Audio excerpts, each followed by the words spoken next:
My name is John K. Habib with the law firm of Keegan Whalen LLP, 265 Franklin Street, Boston, Massachusetts. And I'm here tonight representing NSTAR Electric Company and Western Massachusetts Electric Company, each doing business as Eversource Energy. I do have the Director of Rates, Ed Davis, here also, that at your direction, Madam Hearing Officer, would present some initial remarks. Okay, he can go ahead.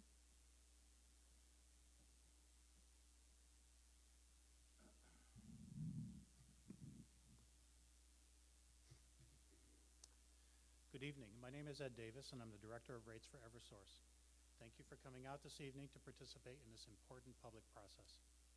As you know, we are here tonight because Eversource has submitted an alternative rate design approach to its initial proposal we submitted as part of the Massachusetts Rate Review. We developed the alternative rate design largely based on the customer feedback received during public hearings in March and April. I'd like to first point out that Eversource is not changing its overall request. We filed this request back in January because we are currently operating with a revenue deficiency. This means costs that we're incurring to serve customers are greater than the revenues we are collecting through current rates. The main reason for this deficiency is money we've already spent on capital projects such as upgrades to the local electric grid that are currently benefiting customers in Massachusetts. This hasn't changed since the initial filing. What we have changed with the alternative rate design is the way we would collect the approved increase from individual customer classes. It is important to note, in our original filing, some commercial and industrial customers in eastern Massachusetts were getting rate reductions. This is because rates for these customers were last set 20 to 30 years ago, and the methodologies for allocating costs and designing rates have changed since then. On the other hand, some customers in Massachusetts were getting significant increases, so the company worked a more balanced solution for all customers. Under our new proposal, low-income customers would get a larger subsidy and would see a rate reduction. Several commercial and industrial customers across Cape Cod will see less of an increase, and some residential customers would see slight increases. We have brought along a detailed rate chart that's in the back of the room, which summarizes our revised rate changes for customers. We developed the alternative approach by changing some of the cost allocation methods and making other technical changes to how rates are structured. Ultimately, we're looking to set new rates to provide a fair balance among all customer groups while addressing the revenue deficit we identified in our initial filing. Unlike some other elements of electric service, distribution rates are set only in a distribution case such as this one. So it's very difficult for us to help customers between rate cases if the design of the rate they're on becomes unbalanced or unfair. The only way we can change the rate design is to have another rate case. So we continue to work very hard to achieve the most fair design possible for all customers in this case. Lastly, please know that one thing we did not change was the rate design for customers who have already elected net metering for solar panels and other forms of distributed or renewable generation. If you have already installed solar generation or are planning to install those facilities before January 1st, 2019, then the proposed minimum reliability charge does not apply to you. This approach was taken in our original filing this past January, and it remains true today. Our proposal is that customers installing generation after January 1st, 2019 will pay the minimum reliability charge. This is necessary to make sure that all customers pay their fair share for use of the electric grid instead of shifting costs onto other customers that do not have the opportunity to install distributed or renewable generation. We thank you for coming out tonight and look forward to your questions and comments. Thank you. Thank you. At this time, the department will receive comment on the company's revised rate design proposals. The department traditionally allows public officials the opportunity to speak first. There are a few that we are going to allow to speak first in the interest of time.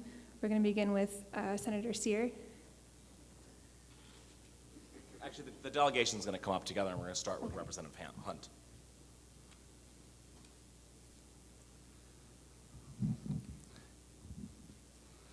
If that's all right, Madam Hearing Officer.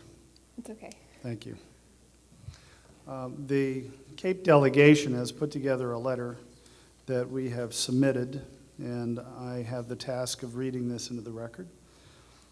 The legislators who have signed this are myself from the 5th Barnstable District, Will Crocker from the 2nd Barnstable District, Sarah Peak from the 4th Barnstable District, David Vieira from the 3rd Barnstable District, Vinnie DiMacedo, State Senator, Plymouth and Barnstable District. Julian Sear, Senator from the Cape and Islands District. Tim Whalen from the 1st Barnstable District, and Dylan Fernandez from the Barnstable Dukes and Nantucket District. To Secretary Marini, we write in regards to the above-mentioned docket, that is 17-05, currently under consideration by the Department of Public Utilities, as elected officials chosen by the voters of the Cape Cod and Islands region to represent their interest in the Massachusetts General Court. It is our belief that Eversource's electric supply rate increase proposal is neither in the best interest of our constituents, the ratepayers, nor our region's municipalities. Moreover, we believe that an increase in electricity rates is unnecessary for the company to deliver and improve upon its services. For these reasons, we urge the department to reject this request. Increasing the electric supply rate would not be in the best interest of our constituents who already pay among the highest, if not the highest, rates in the country. Additionally, our region has the oldest population on Cape Cod, in the Commonwealth in Barnstable County, and is the 3rd oldest county nationwide. Cape Cod and the islands has a reputation for being a playground for the wealthy and privileged, but that is not the reality for our year-round residents. A significant proportion of our residents live on fixed incomes, and an increase of at least 7%, roughly $8.45 on a monthly electric bill, would add additional financial stress. We want Massachusetts and our region to be a more affordable place to live. We cannot see how increasing electricity rates would help us move towards that goal. Additionally, DPU approval of Eversource's proposal could put our municipalities at a disadvantage, as a 40% reduction in rates paid by utilities to municipalities for solar energy produced on municipally owned properties is included in the filing. Many of our region's towns have reached out to us and you with their concerns. Some municipalities from around the Commonwealth, including our largest, Barnstable, have petitioned to intervene in this case, suggesting that this proposal benefits utilities at the cost of municipalities. While we appreciate Eversource's expressed desire to update its infrastructure and improve its services to customers, the numbers do not suggest that an increase in electricity supply rates is necessary in order for them to accomplish this. The company is asking the department to approve a baseline 10.5% return on equity, higher than the national average of 9.3% return on equity. Considering the company's strong financial performance, which includes a reported 13% return on equity in 2015, we are of the opinion that a request to the department to ensure higher returns to shareholders is without merit.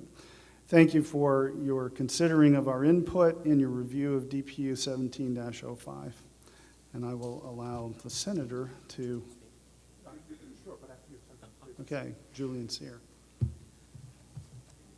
Thank you so much, Representative Hunt, and the real united front that the Cape Delegation and Islands Delegation is putting to this proposal. Also want to thank representatives from DPU who are here tonight and all members of the public who are in attendance, especially constituents and public officials who traveled quite a far way to be here.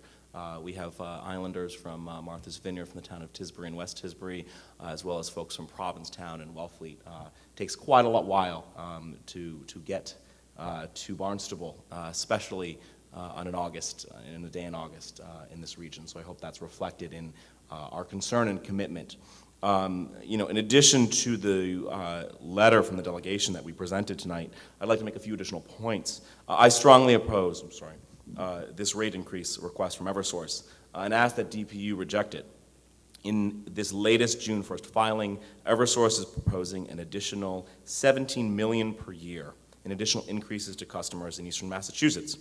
I'm well aware of the strong pushback of the size of the increase Eversource proposed for western Massachusetts back in January. I work closely with my colleagues from in the Hinterland Caucus parts of the Commonwealth. But all Eversource has really done here in this updated filing is make some modest reductions to that Western Mass amount and shift some of that increase onto customers here in Eastern Massachusetts. As folks at the Cape Cod Light Compact have labeled this is cross-subsidization. Instead of trying to shift the increase to another customer block, what Eversource should really do is analyze their corporate profits. They lead the nation in profits on the backs of ratepayers with a 13% return rate. Last year, no state public utility commission in the country allowed a return rate as high as 13%. And between 2010 and 2015, Eversource's common stock shareholders received a cumulative total return, including quarterly dividends, and the change in market price per share of 89%. And we have all read stories now for years of the excessive compensation for their now former CEO, Thomas May. His personal compensation in 2015 alone was $9.7 million. I acknowledge that Eversource is doing some good work too. Every year they make improvements to infrastructure and better efforts to improve winter storm preparedness efforts in particular. That has that has improved notably in recent years. But this proposal is just too much. To raise rates of $284 million over 5 years, adding nearly 20% to customers' electricity bills, this is too much for Eversource's 1.4 million electricity customers in the 141 Massachusetts communities that provide service, on top of the potential for this proposal to show progress in our solar energy expansion in the Commonwealth. This is referenced in our letter, but the setting of compensation rates at certain levels is not going to enable a robust and diverse solar development that we've seen here in this region and elsewhere. I'm really concerned that this rate, if enacted, this rate proposal would really set us back from solar development, especially in the residential perspective, which given the demand that we have here in the region and certainly the need for us to move towards clean, affordable electricity generation just is not in line with the Global Solutions Act and other acts of the legislature have been very clear to multiple administrations on what those priorities should be. I hope that DPU will reject this proposal and ask Eversource to find new revenue sources for their operations that are within their profit margins, not in our wallets and pocketbooks. Thank you very much.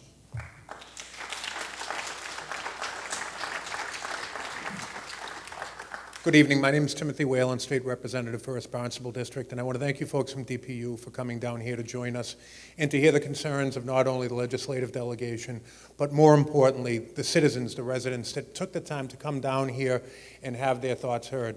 I also attended the hearing April 2nd up at the court complex, and I can assure you that the attendance in that room was in the hundreds, and people very loudly spoke to the representatives from Eversource.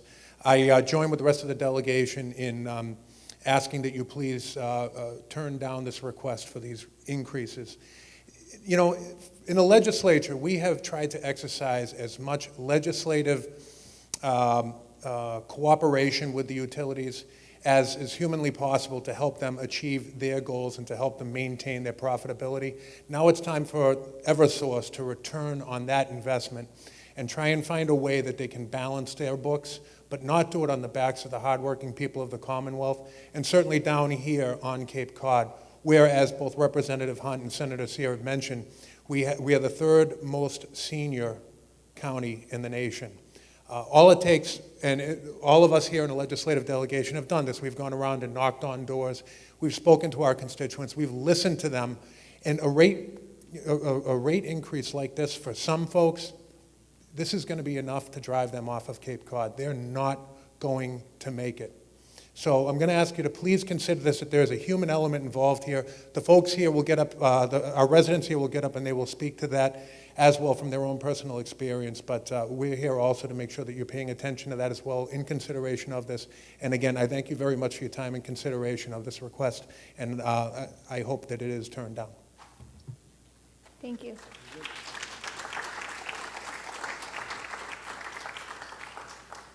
We have a few speakers from the Vineyard here tonight. I'm going to begin with Jennifer Rand.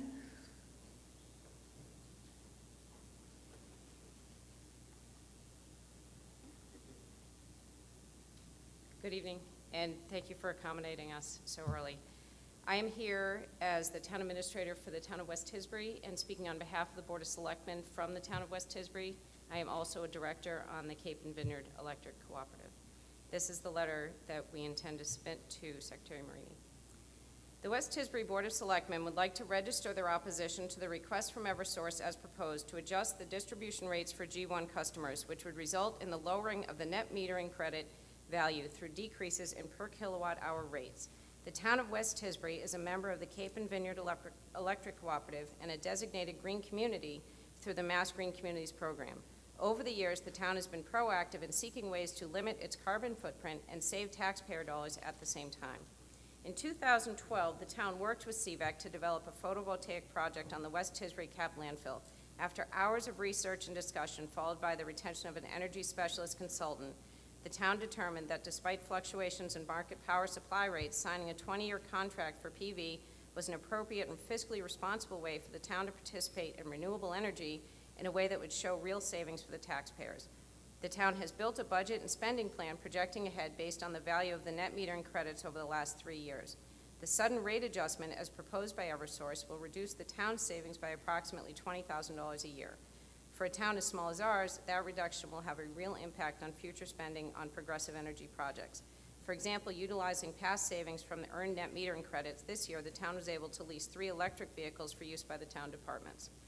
Without confidence in the distribution portions of the net metering credit that have been historically steady, it's uncertain that the town would ever undertake such a project again. The devaluation of net metering credits through the lowering of the distribution rate flies in the face of the renewable energy goals that the state has been trying to accomplish with the Mass Green Communities Act and Global Warming Solutions Act. We urge you to deny the request from Eversource and preserve the net metering credit values that our town and many others have come to rely on. Thank you. Thank you.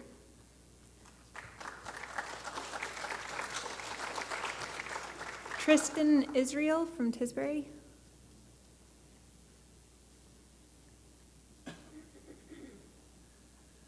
Thank the commissioners for listening to all of us this evening. I have a letter that I will submit. I won't read it, but I'd like to submit it. First of all, I want to say that Tisbury was one of the towns I was proud of that early on we started exploring alternative energy. We looked at a single wind turbine at one point that was of a unique design that probably didn't work as well as it should have. But then early on we started exploring. I think we were one of the first towns in the Cape and Islands to really seriously look into doing a solar array. And we were really excited about it. And you know, a lot of times we hear about how the towns aren't doing enough to bring in revenue or we're losing money on this or that. And here is something that we started. We were bringing in, I think, one year $108,000, which for our town is a substantial, meaning offsetting our cost by $108,000, which for our town was is a substantial amount. And if these new changes in the net metering are allowed to happen, we're projecting a loss of $37,000 of that on a yearly basis, which again is substantial for our town, and it really is deflating for something that we have been so proud of and can point to, and feeling that we are foresighted to be taken away, substantially taken away from us by Eversource. And so on that level, I urge you to please not approve the net metering change. The other thing I want to talk about is the rate change. And you know, our letter talks about some of the things that the previous speakers talked about. But as one of them said, you know, we're not all millionaires on the vineyard. We're certainly not all millionaires in Tisbury. We have many elderly on fixed incomes. We have working people who make a good living, who can't, even with a good wage, can't afford to live in the town and struggle. Many people work 2 or 3 jobs. I'm sure it's similar on the Cape. And, you know, the rate changes that are being proposed really just add another layer onto the burden of people being able to remain on the island and be able to service the wealthy people on the island, you know, and the electricians, the plumbers, the landscapers, the house cleaners, you name it. We're all working folk and working class folk. And these rate changes are very burdensome, and then when you read or learn that these rate changes are really coming about because of a corporate merger, it just makes it harder for me. I'm not a very smart guy, but to look at this and really understand why we're allowing such a huge increase and such a huge change, especially on the backs of Eastern Massachusetts.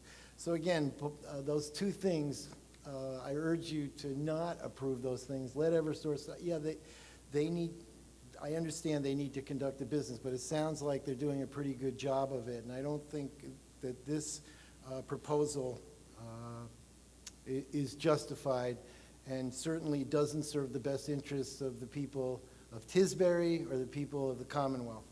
And I have a letter which I spared you the agony of reading, but I will, I want to submit it to you from, voted on by the Board of Selectmen in Tisbury and signed by our chairman, Mr. Gomez. Thank you.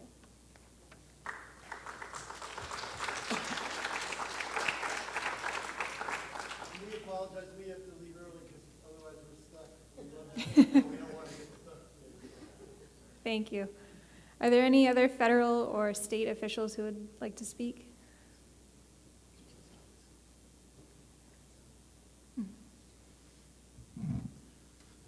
Good evening, everybody. My name is Bill Stevens, and I'm Assistant Attorney General from the Office of Attorney General Maura Healy. Attorney General Healy has asked me to appear here tonight on behalf of the ratepayers of Eversource Energy. By statute, the Attorney General represents the interests of Massachusetts ratepayers in gas and electric cases before the Massachusetts Department of Public Utilities. On January 17th, 2017, Eversource filed with the department a request to raise its customers' delivery rates by $96 million. In its January filing, the company included a number of rate design proposals for how to distribute its proposed rate increase among its customers. 6 months later, Eversource filed a new rate design proposal. While the company is still seeking to raise rates by $96 million, it has made significant changes to its proposal to allocate that proposed increase among its customers. Specifically, the company has proposed to consolidate the revenue requirements of its two Massachusetts distribution companies, NStar Electric and Western Mass Electric Company. It also proposes, starting in January 2019, to use the same rate classes and rates for NStar and Western Mass Electric residential customers. The company also makes changes to transmission revenue allocation, the low-income discount, and certain components of the proposed monthly minimum reliability contribution rates. Eversource retained some of its rate design proposal from its original filing in its revised proposal. For instance, the company still proposes to eliminate separate rates for NSTAR's 3 operating units and to consolidate a number of reconciling mechanisms, rates. The revised rate proposal shifts revenues between NSTAR and Western Mass Electric Company as compared to the original proposal. If the various rate design changes are approved as proposed, bill impacts for certain NSTAR and Western Mass Electric customers would decrease in relation to the original proposal, while impacts on other NSTAR and WMECO customers would increase. To ensure that the rate design issues receive adequate attention within this docket, the department has established a separate schedule to allow for review and consideration of the company's new rates and their design proposals. This public hearing is part of the new schedule. There will also be evidentiary hearings and briefings regarding the rate design issues. The department expects to issue its decision on this part of the case by the end of the year. The Office of the Attorney General has been working hard over the past several months to investigate the company's initial proposal and the present proposal and talk with experts about the best path forward and for Eversource's customers. We have concluded that the company's $96 million rate increase request is unfounded and not in the best interest of ratepayers. Thus, in June, the Office of the Attorney General participated in a month of evidentiary hearings during which we cross-examined the company's witnesses. Last week, the Office of the Attorney General filed a brief urging the department to deny the company's request for a rate increase and instead to decrease rates. Thus, it is the Attorney General's office position that the company should be proposing how customers should share benefits of a rate decrease. If the department finds otherwise and authorizes a rate increase, the Attorney General's office will encourage the department to consider issues of fairness, gradualism, simplicity, and continuity when deciding how to allocate costs among its customers. Under the company's proposal, some customer bills will increase significantly more than others. Cost allocation must be fair and reasonable, and any large increase should be implemented gradually. In addition, it's important that any rate design reflect our environmental priorities. Thank you for this opportunity to present the Attorney General Healy's views. I will be available after today's hearing to answer any questions that you may have about this proceeding or the Attorney General's role in this process. Thank you very much. Thank you. Are there any other federal or state officials who would like to speak? Are there any municipal officials who would like to speak? You can come to the... Could you state and spell your name for the record, please? Sure. My name is Jill Goldsmith, Goldsmith, and I'm the town manager for the town of Chatham, Massachusetts. I'm here to read into the record a letter that the Chatham Board of Selectmen voted unanimously to submit, and in their effort to unanimously oppose the proposed decrease of net metering credits values contained in the Eversource petition DPU 17-05. If approved, the result to the town of Chatham is an estimated annual reduction in revenues, a loss of over $54,000 a year. This is equivalent to about 1 penny on the tax rate, and it's an important hit to both our full-time residents and our summer resident taxpayers. The town entered into long-term agreements to allow for photovoltaic projects on town properties, including our buildings and our closed capped landfill, and off-taker agreements with the Cape and Vineyard Electric Co-op, CVEC, based on the proposed net metering credit benefits when the contracts were executed. The proposed shift to a higher customer charge and the lowering of distribution rates resulting in lowering net metering credit values will have a negative effect on the town's budget. The proposed change will reduce available funding resources and require raising additional tax revenue to town operations to capture such. Additionally, the lowering of the net metering credit value for all customers who sell energy to Eversource by decreasing per kilowatt hour rates will inhibit further local action on sustainable energy projects and energy efficiency programs in partnership with CVEC and the Cape Light Compact. On behalf of the Board of Selectmen, we respectfully request that the Department of Public Utilities rejects the proposal, and we thank you very much for the opportunity to comment. Thank you. Thank you.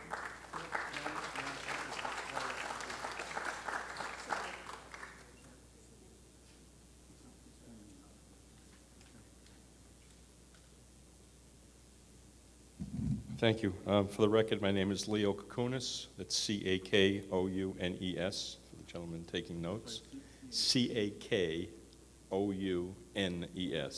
I'm kind of a stickler. I don't mind what you say about me, but spell my name right. For the record, I am a Barnstable County Commissioner. And for those of you that don't know, Barnstable County encompasses all of Cape Cod, from the towns from Bourne all the way to Provincetown. The islands are not part of Barnstable County, although we consider them part of Cape Cod. I am here this evening, and for full disclosure, I am the president of CVEC. I am appointed to the board of CVEC by the county commissioners. Then the board of CVEC has graciously elected me president of their board. But this evening, I would like to put my county commissioner's hat on. I am here this evening to speak to you directly as a county commissioner and how this new rate change will affect Barnstable County as a governmental unit. Barnstable County does participate as an off-taker of renewable energy by buying net metering credits from 8 Cape and Vineyard Electric Co-op projects. As an off-taker, starting in FY16, the county has saved $34,236. In FY17, it's projected, and we haven't closed the books officially yet, about $34,000. These savings are critical to Barnstable County. Those of you who have followed me in my endeavors in the newspaper with Barnstable County and our fiscal situation, believe me when I tell you, a savings of $34,000 is very critical to the operation of Barnstable County government. Should the Department of Utilities allow Eversource to decrease the per kilowatt hour distribution rate and the value of net metering credits, this will drastically reduce the value of the net metering credits, thusly changing the savings to the county of about $10,000 a year. Over the course of the 20-year contract, we're looking at a couple $100,000. My concern is that if we allow this to happen once, it'll probably happen again and again, and the county will end up probably eventually losing all of its $34,000 projected savings. I just want to take 1 minute and go away from my written statement here, which I will hand in at the end, but to try to explain to you how much even a $10,000 reduction in the county budget means. Today, for instance, the Assembly of Delegates put in an ordinance to increase the Human Rights Commission's salary by $8,000 for FY19. Human Rights Commission's was cut in the budget process from a $28,000 salary down to $10,000. Because the Assembly sees the need for this Human Rights Commission and sees the need in the increase, they have asked and filed the paperwork today to increase that salary line item. It's kind of ironic that I read to you from this prepared letter that I prepared yesterday that we're looking at a reduction around $10,000. It's almost equal to that amount that we're looking for in the FY19 budget for this particular salary. Our total budget is around $30 million. But we are going through such hard times right now, as all municipalities are, that every single penny matters. So in addition to the per kilowatt distribution rate as proposed, it not only results in slashing the value of net metering credits, but the devaluation will provide less incentive to the cost-sensitive customer who might otherwise curtail their per kilowatt usage hour by lowering the kilowatt hour cost. It's a wrong signal to say, to Eversource to send out. It's kind of saying, you know, we're going to charge you less so you can use more. And that's really not what we're about here in Massachusetts. We have programs to try to get people to not use so much electricity and conserve and save. More so than that, we have some acts that are out there that have encouraged, and you're going to hear from a number of different municipalities, which I feel I represent as their county commissioner, that have taken the steps to get involved with solar panels and solar projects specifically for the net metering credit values. And this new case, this new rate case, actually devalues those. And I think you're going to hear from all of them on how it's going to hurt their budget process. So with that said, I'll just finish up by saying the proposed rate design should not be allowed by the DPU. The way I understand it, the DPU's job as a public agency is to responsible for upholding the Massachusetts public policies like the Green Communities Act, the Global Warming Solutions Act, and I'm hoping that you will really consider denying the Eversource rates as it's being proposed. Thank you very much. Thank you.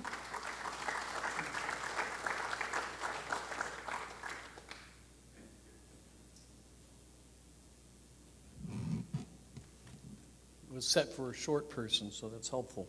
My name's Tom Guarino, Guerino. I am the town administrator in Bourne, and I'm here on behalf of the Board of Selectmen and the citizens of Bourne.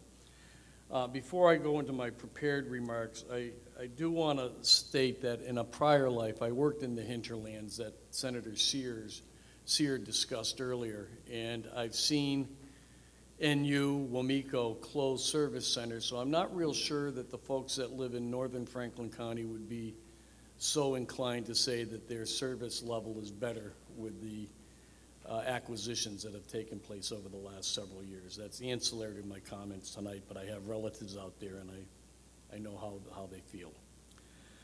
I want to thank the DPU for coming to the Cape this evening to hear us.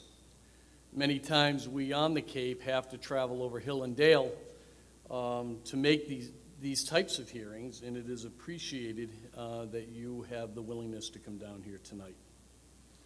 As I've stated, my name's Tom Guarino. I'm the town administrator in Bourne, a position I've held for over 12 and a half years. I've been in the service of Massachusetts communities throughout the Commonwealth for 36 years, both in administrative and public policy roles. On behalf of the selectmen, I cannot express to you the level of our angst and anger as it relates to this selfish, cost-shifting and unnecessary rate increase request by Eversource. You'll hear a lot tonight from CVEC and people much smarter than I relative to how this cost shift is going to work. I want to bring this home a little bit directly to what's happening in Bourne. The town entered into a net metering credit arrangement based on the rules that were in place at the time. This goes back about 4 years. The agreement provided long-term benefits, both financially and environmentally, by transitioning to non-fossil fuel green energy alternatives. We understood that those rules included possible variations on the net metering credit rate due to changes in the cost of power. By slashing the rest of the net metering credit components through a 2% decrease on the value and distribution rate was never contemplated. This equates to a substantial financial loss to the town of Bourne. It absolutely also flies in the face of the Commonwealth's public policy that created the net metering credit to support renewable energy development. The town of Bourne looked at many options and companies dealing with wind and solar powered alternatives. In the end, the town opted for a long-term off-site solar arrangement wherein the cost per kilowatt hour and net metering credits available would provide the town the best savings and a reliable source of environmentally beneficial energy. The town is in a financial agreement with the city of New Bedford on this, and our farm, if you will, is located in Holliston. As a result of the town purchasing over 800,000 kilowatt hours of this efficient and clean power, it has saved $790,000 over the last 2 fiscal years. We consolidated all our accounts. This is a little ancillary too, but it's a benefit of public policy.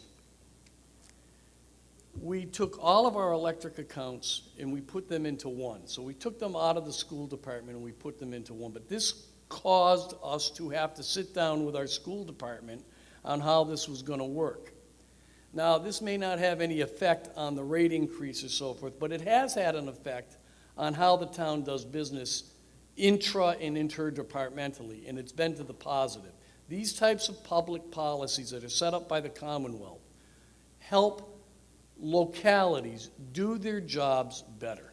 And that's ancillary, but I just wanted it on the record. We have a much better relationship We work closer on a number of things now with all of our departments and our big departments because of things that the Commonwealth does that makes us look internally to do things better.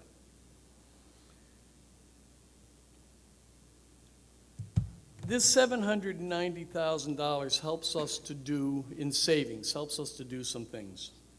It helps us to stabilize the tax rate.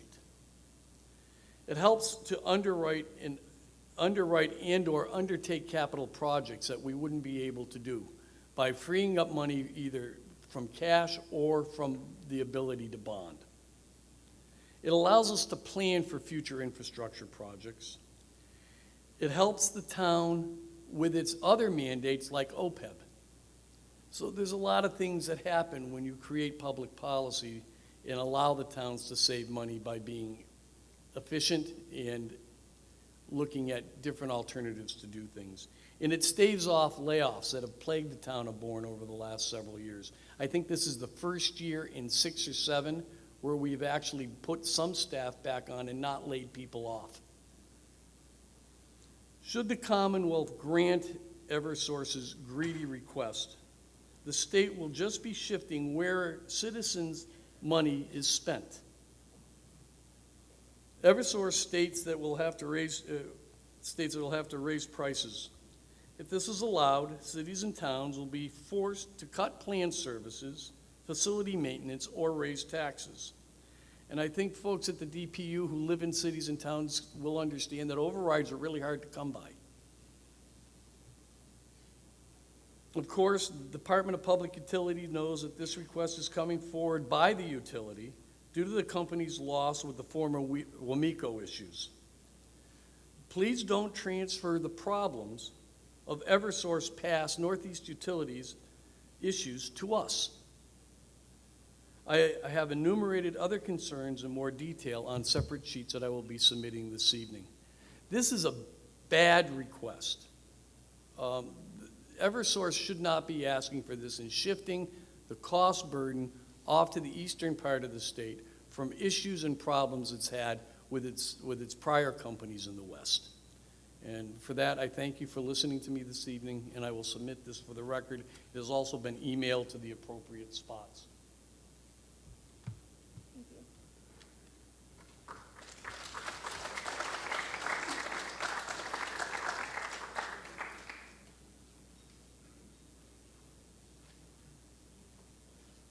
Hello, my name is Tom Donegan. I'm a selectman in Provincetown, Massachusetts.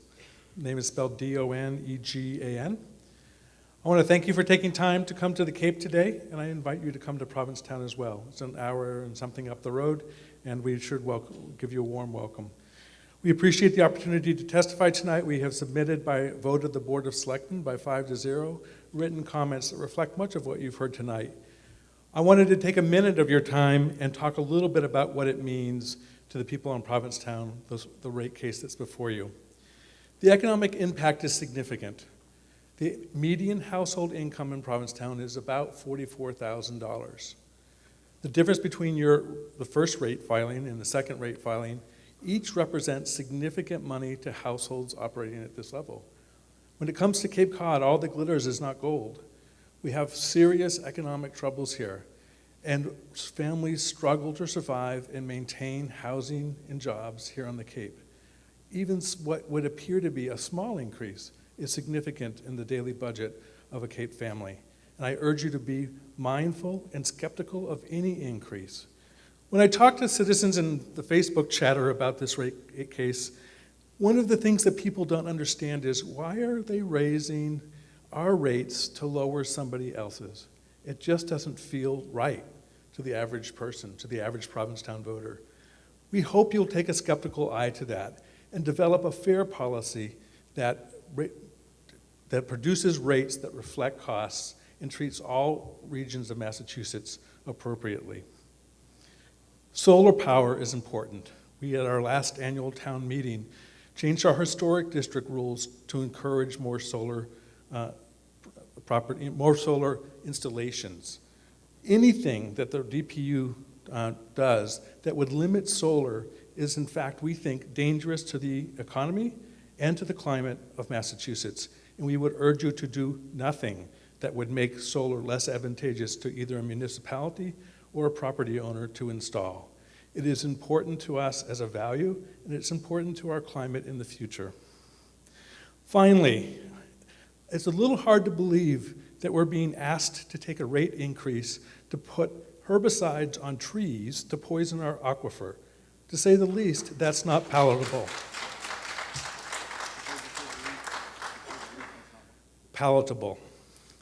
I want to thank you for the opportunity to testify. Our written testimony has been submitted electronically. Thank you. Thank you.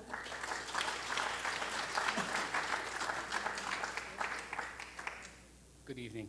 Michael McCaskill, representing the town of Harwich, and it's M-A-C-A-S-K-I-L-L. I represent the Board of Selectmen as well as the taxpayers. In the interest of state mandates to go green, the town of Harwich contracted to install a photovoltaic installation on its capped landfill through CVEC back in 2014. Once Eversource determined that the net metering credit savings would be in the form of a cash out, the Board of Selectmen decided to use the anticipated revenues to offset salaries, assuming the 20-year agreement would yield significant revenue for the period, despite fluctuations in the cost of power. During FY16, the town realized revenues of just over $400,000. The funding is used to offset salaries in the town budget and the water department budget. Our facility produces more power than the town can use, so the off-taker entities will also be harmed as well, such as Monomoy Regional School District, to whom we pay an assessment of over 70% of their costs, which will be impacted by this additional lost revenue. The proposed Eversource rate change will lead to a reduction of over 25% of our anticipated revenue and will necessitate that the revenue needs to be assigned to the property taxpayers and water ratepayers of Harwich. A change of this magnitude so shortly after entering this program is incomprehensible. The town of Harwich will be harmed by a reduction of almost $110,000, which is about 10% of our total tax increase allowed under Proposition 2.5. I ask you not to approve this change of decrease in the distribution rates as proposed by Eversource. Thank you. Thank you.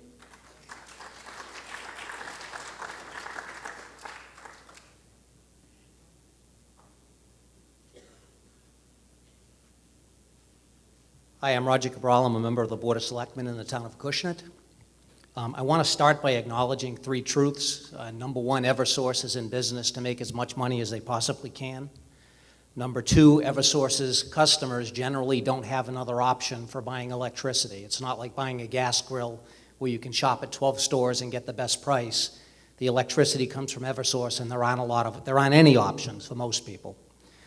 Number three, you all have oversight responsibility, trying to balance their profit motives against what's a reasonable price for us as consumers. The term they used to justify, I believe the term they used to justify the increase was there was a revenue shortfall, and I'm not sure exactly what that means, but I looked at Eversource's 10K for the fiscal year ended December 31st, 2016, and I'm going to read some statements right out of their 10K. Eversource's 2016 earnings were $2.96 per share, a 5.3% increase over 2015 results. Eversource's total shareholder return in 2016 was 11.6%, and over the longer term, its stock performance continues to outperform the industry. This marks the 7th time in 8 years that Eversource has achieved a double-digit total shareholder return. Only 4 other companies within the Edison Electric Institute, EEI, index of 44 utility companies have achieved this level of return. Doing really well, Eversource. Eversource increased its 2016 dividend to $1.78 per share, a 6.6% increase over 2015, continuing to significantly outperform the EEI index companies. Eversource continued to successfully achieve operations and maintenance expense reductions in 2016, and its total operations and maintenance expenses were $8 million under target. Eversource's 2014 to 2016 recurring earnings per share have grown 5.3% on average, consistent with long-term earnings guidance and above the utility industry average. As a result of Eversource's strong earnings growth, Eversource's Board of Trustees increased the annual dividend rate by 6.6% for 2016 to $1.78 per share, exceeding the EEI index company's median dividend growth rate of 3.8%. The dividend growth rate for the period 2014 to 2016 has averaged 6.5%, greater than Eversource's earnings per share growth and well ahead of the utility industry average. They've got enough money that they can give it to their shareholders. They're saying, we don't need it for operations, we're going to give it to our shareholders. Eversource's total shareholder return in 2016 was 11.6%, in line with the S&P 500. Eversource outperformed the EEI index companies over the 5-year period. An investment of $1,000 in Eversource common shares at the beginning of the 5-year period, beginning January 1st, 2012, was worth $1,679 on December 31st, 2016. An investment in Eversource has been a good investment. Any payment increases that you all approve are going to become part of a performance improvement for the company, which will become a part of the pay-for-performance plan for Eversource executives, which is also outlined in their 10K package. And I pulled that information, and I've got to go through this because I think this says a lot. There's a gentleman named John Judge who was paid $6.2 million in 2016, an 85% increase from the prior year. Werner Schweiger was paid $3.8 million. I doubt any of these people are here, so if I mispronounce their names, I don't think they'll be upset. Was paid $3.8 million, a 21% increase over the prior year. Gregory Butler was paid $2.5 million, a 104% increase over the prior year. And we've got two gentlemen that retired. Thomas May worked for 5 months in 2016, retired in May of 2016, and he was paid $11.2 million for 5 months' work. Bad enough, but that was a 16% increase over what he was paid in the prior year for 12 months' work. And someone named David McHale was paid $7.5 million. He retired in September, so he worked for 9 months. $7.5 million, a 184% increase over what he was paid for working 12 months in the prior year. The median household income in Massachusetts is $68,000. We've got families in the Commonwealth that struggle to feed their families, that want to send their children to college, that have trouble making, that have no money in the bank, that have difficulty making it week to week. And Eversource is in here with the results they've put, with the bragging in their 10K, with the bragging about how well they're doing in their 10K, how well they've done over the past 5 years, the return to their shareholders. They're in here trying to take, with the pay they give their senior executives, and I'm sure it's well earned. I'm sure it's well earned. If I could choose where I did business, if I could go somewhere else other than Eversource, maybe I wouldn't object to this. But they're reaching into our pockets to take more money, to pay someone $11.2 million for 5 months' work, and shifting that burden to people making, families of 4 living on $68,000. And I don't know how you justify that as Eversource in good conscience, given the results you brag about in your 10K and what you pay your executives. Thank you very much.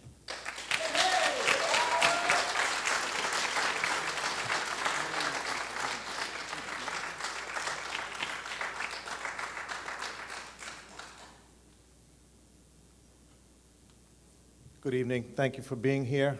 My name is Chirag Otis. That's Chirigotis. Feel free to add any other letters you might want to. Just a couple things. The previous speaker highlights what I think of as what we need to look at, need versus ability to pay. The previous speaker indicates that there's no presentation of need for the increases that are proposed here. The ability to pay as a municipal employee, oh, by the way, I'm a town councilor from the town of Barnstable. Over the last 10 years, the town of Barnstable has undertaken significant photovoltaic installations around town. We've had record-breaking size installations. We've had the governor down here celebrating those things, all primarily based upon the idea of net metering. This college right here has a substantial renewable energy photovoltaic installation right outside over by the tennis courts. In the town of Barnstable, we have installations at our wastewater treatment plant, which helps to subsidize those costs. And if I can get into, that's an enormous expense that is coming for the entire Cape, is how do we protect our water and how do we pay for it? From the canal all the way to Provincetown, every single town is struggling with the wastewater issue. We get our drinking water from a single source aquifer. In other words, we pour our waste into the ground and we get our drinking water out of the ground. So we need to do something about that at significant cost. Most of the towns, but I can only speak for Barnstable, has undertaken a way to control costs by installing photovoltaics so that we can save money, so that we can use that money to clean and to keep our environment clean. In addition to wastewater treatment plant, we have an enormous photovoltaic installation at our transfer station. Solid waste on Cape Cod is trucked or trained off Cape. It's an enormous expense. We don't have, at one time we had landfills. We understand that that contaminates our own environment, our own water. That doesn't happen anymore. Our schools in the town of Barnstable, most of them have photovoltaic installations on the roofs. The idea is to save money and use that money so that we can pay for the things that we use and our students. Important to understand that unique to the town of Barnstable and a model that is sought to be copied by many municipalities across the country is we have one finance director who sits down with both the school committee and with the town, the municipal departments, and they work out one budget so that the school budget and the municipal budget are done at the same time together. We don't create separate budgets and then meet in a room and fight with each other over, who's got too big a share of the pie. It doesn't work that way. We try to be very fiscally responsible. And what we've done over the last few years is we have used photovoltaics because we were told, we worked with the net metering idea that we can save a significant amount of money and at the same time contribute to renewable energy for the benefit of everybody. So changing how that works is truly unfair. The other part that really troubles me, it's something I've been thinking about for years, is I thought that nationwide we would encourage the use of renewable energy. We would encourage homeowners to figure out ways to not only save electricity, but to generate electricity. Years ago, we thought about homeowner windmills, and we looked at multiple designs, and it quickly became obvious that it's not an effective technique. It's an expense that doesn't pay for itself in a reasonable enough period of time. You can't generate enough electricity to make that work. However, photovoltaics changes the picture dramatically, and I think we should be encouraging homeowners to install photovoltaics on their roofs wherever they can that would save money, would produce renewable energy, and would reduce the cost of the homeowner. Now, I began by saying need versus ability to pay. Cape Cod is considered to be, it's a vacation destination, but if you live here, it's a struggle. One of the difficulties we have is how do we keep a workforce here? What do we do for housing? How do we afford that? We have many people who they struggle through the on-season, the summer, and then they rent these places that are empty, second homeowner properties, so that they can survive for the winter. But that's the workforce. One of the difficulties we have is maintaining affordable housing. And every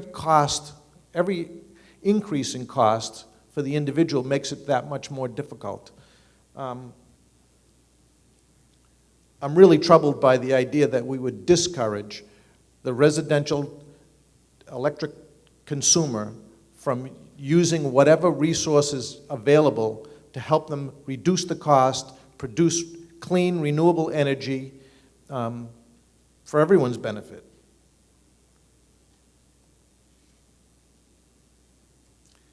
I don't know, I could go on for days. The reality of it is the rate requests that here, really, the argument, again, I'll go back, the argument hasn't shown us that there is a need other than for profit, and the ability to pay is negligible. We look at the rates as they are right now. Maybe I'm wrong, but I think Cape Cod residents already pay among the highest electric rates in the country. So let's be fair, let's be reasonable, and I would welcome Eversource to step forward and ask for a reduction in their rates. Thank you.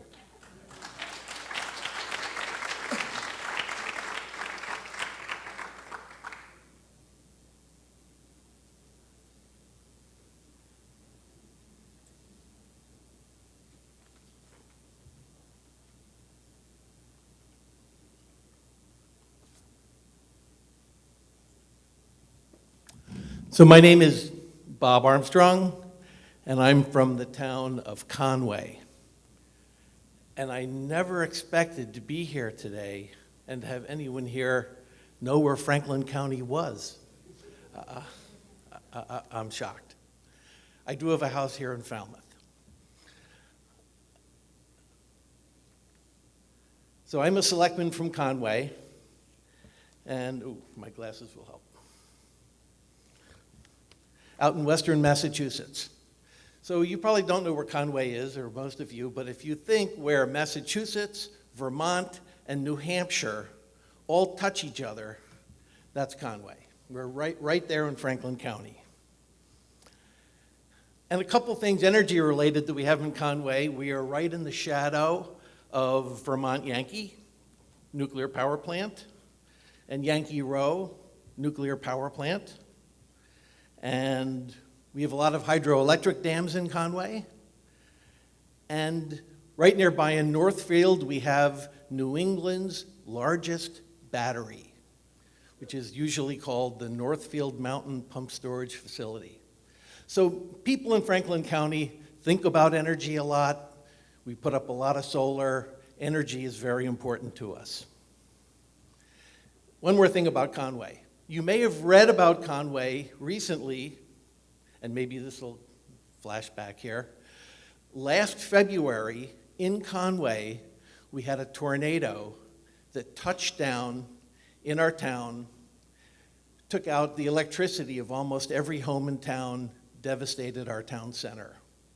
And the reason why that's important is that this is the earliest in the year a tornado has ever touched down in New England in recorded history.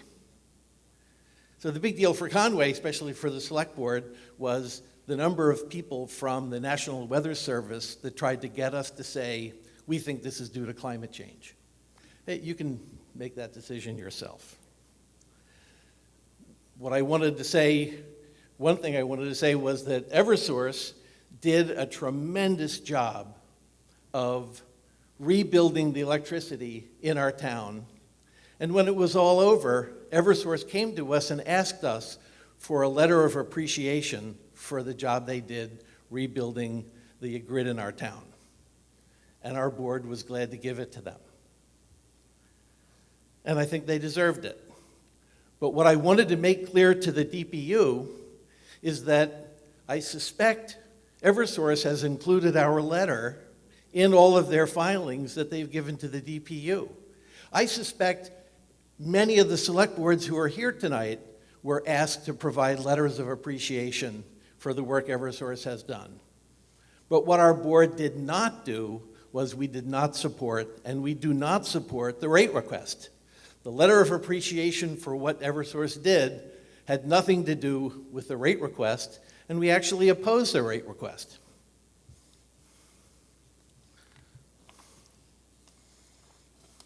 So there's a few reasons why I, as a citizen, as a ratepayer, as a selectman, want to oppose the rate request. And one is, I was thankful to hear that our Attorney General, Maura Healey, is requesting that Eversource lower their rates. I think that's the right thing to do. They've requested $96 million for next year, for 2018. They've requested $284 million through 2022 over the next 5 years. That's a 20% increase to customer utility bills, when the cost of electricity is actually dropping. Eversource is looking for a 10.5% return on investment. It's much higher than the national average. It's going to be the highest, it would be the highest in all of New England. And to think about 10.5 guaranteed rate of return, think about what you could get on a 5-year CD at your local bank. You have a bank that'll give you 2%? You might, probably not. So 10.5%, that's what they're looking for, guaranteed. Not that they think they might do 10.5% next year. You know, some of you are probably getting 10% on the stock market. It's doing well. This is guaranteed rate of return. It's like a CD. So Attorney General Maura Healey has calculated that for every 1% reduction in this rate of return would save customers $28 million a year. Every 1%. Now, her office recommends that the rate be lower, perhaps about 8%, but much lower than 10.5%. Now, in 2014, a little message for the DPU here, 2014, you, the DPU, instructed all Massachusetts utilities to develop grid modernization plans. And you offered incentives for capital investments that would advance the DPU's objectives. The utilities were required to demonstrate that the benefits of their plans would justify their costs, and that they had to include advanced metering facilities, functionality, which means moving to a smart grid. None of Eversource's proposals to date meet that DPU request. No grid modernization yet. So my strongest opposition is based upon what this rate request is going to do to solar, and I'm really thrilled to hear that a lot of people have talked about solar already. The Eversource rate request is going to impose new demand charges for customers who have installed their solar arrays. So demand charges. These would be charges. Demand charges are intended to reduce the amount of electricity that you use. If you use electricity at a time that it's hard to get, that's expensive. So we call these using electricity during peak hours. Now, it so happens that solar arrays actually make electricity during peak hours. So they should really be paying you for your solar arrays what that electricity is worth during those peak hours. And instead, because you're going to be using all of your electricity at night, they're going to penalize you for not using electricity during the day, using all your electricity at night, when basically at night electricity is free. That's why we have a pump storage facility in Northfield. They pump water up into the top of the mountain because it's free. And then they let it go during the day, during peak times, because that's when they need more electricity. So applying demand charges to customers is just punitive. I don't know why Eversource is so negative on solar, but they're trying to stop solar growth, which is tremendous. And related to solar, you, the DPU, you have granted Eversource the approval to build 70 megawatts of solar projects across the state. I think it's great that Eversource wants to go green, but I don't think they should be permitted to do that while they lobby extensively to stop residential and commercial solar from being built.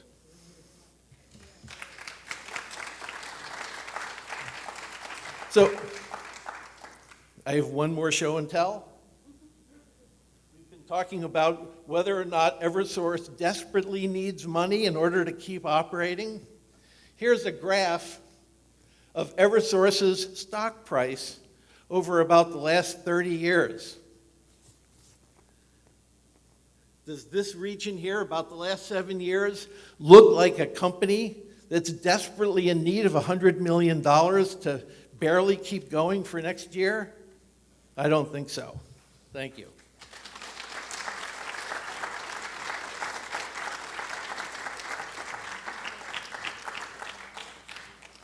Are there any other municipal officials who wish to speak tonight?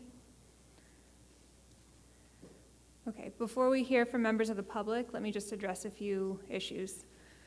First, please note that a stenographer will transcribe your comments, so please keep your voice up and speak clearly.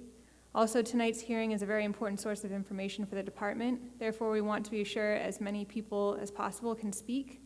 So I'm asking that each speaker keep their comments brief and to the point, and be mindful of the fact that there are other speakers who wish to comment and refrain from any applause. Further, please note that this is an opportunity for you to provide comments about the company's revised rate design proposal. It's not an opportunity to question the company's representatives as part of your comments. Eversource will have representatives available to answer individual questions following the hearing. Also, it is not meant to be an opportunity to question the department about the substance of the company's revised rate design proposal. Because this case is an open and ongoing investigation, the department is not permitted to discuss the substance of any part of the company's filing. The department will be available after the hearing to answer any procedural questions you may have about our investigation. Finally, when you come forward to speak, I will administer an oath to you.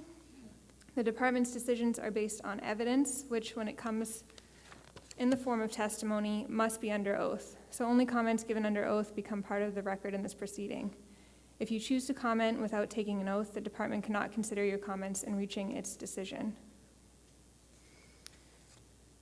We have a sign-in sheet for those interested in signing up to speak. I will call on the people in the order in which you have signed the sheet. After I call all of the names on the sign-up sheet, I will ask if there are any further comments. So if you're not on the sign-in sheet, you still have a chance to speak at the end. I'll begin with Greg Curtis from Chatham.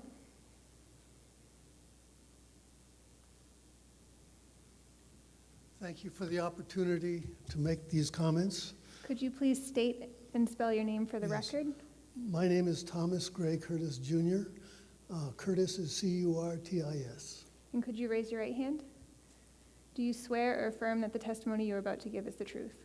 Yes, I do. Thank you. I'm going to read this and submit it later after I correct all the typos. I will submit it electronically. I'm a resident of the town of Bourne and a member of the Bourne Selectmen's Energy Advisory Committee. The comments that I make today are my own and are not necessarily the views of the selectmen of the town. I previously commented on the proposed Eversource rate increase filed on the 17th of January. In public hearing, I commented that Eversource, as the primary beneficiary of the improvements proposed, should bear the cost of the improvements. Tonight, I am addressing my comments to the revised rate design submitted on the 1st of June. Eversource has proposed rate changes that are unwise as well as unfair. My comments will be in two categories. The shifting costs is the first category, and the second is what I call planning deficiencies. Under shifting costs, one, it is unfair for the customers living in eastern Massachusetts to cross-subsidize western Massachusetts customers. The need to upgrade the grid is real and will be expensive. Perhaps an algorithm can be developed which would spread the cost over all ratepayers. That would be more equitable. In areas of dense population, the per capita cost of the grid would be lower than in the less populated areas. Sharing grid improvement costs equitably with all ratepayers would be fairer than shifting the burden from one group of ratepayers to another.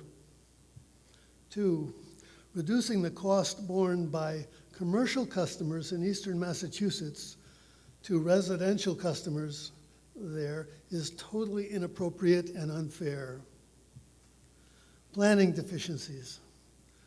Good planning provides policies and programs that in the long run minimize the future costs of needed changes. Eversource has shown poor planning by not anticipating future needs. This poor planning is evident in the revised rate design in the following ways. By doubling the residential customers' fixed charges, Eversource makes it more difficult for these customers to benefit from reducing power consumption. This added fixed charge is a disincentive and helps to maintain demand for electricity, which otherwise might be reduced. Although Eversource perhaps would appreciate filling the need for more power in the future, it will be more costly than reducing the demand as soon as practicable. 2, as the cost of alternative energy, principally solar energy, has recently decreased relatively rapidly, Eversource could benefit from planning to accommodate and encourage residential customers who can produce electric power on their rooftops and feed some of this into the grid. Eversource, to date, has impeded efforts to develop this source of alternative energy and would continue to do so by A, imposing new demand charges starting in January of 2018 and on customers who have installed grid-tied collectors of solar power. B, imposing even higher fixed customer charges than the residential customers, the new grid-tied collectors on solar panels made in and after January of 2018. C, lowering the net metering credit value for all customers who sell excess energy to Eversource by decreasing the per kilowatt hour rates. This disincentivizes the residential enrollment or collection of solar power. Proper prior planning for solar projects contribution to the grid would enable the rapid transition to a future where the demand for electricity will be significantly greater. The adoption of electric cars will be significantly increase the demand for electric power. In the very few years, perhaps less than 5, the solid lithium battery will be available to power electric cars. This would increase the range, the current 200-mile range of electric cars, perhaps 5-fold. It would also increase the demand for such cars and the demand for electricity at each home to charge them. The proposed revised rate design makes it apparent that Eversource is not concerned about the future. However, I believe that many Massachusetts residents are as concerned as I am about it. Thank you. Thank you. Adele Franks.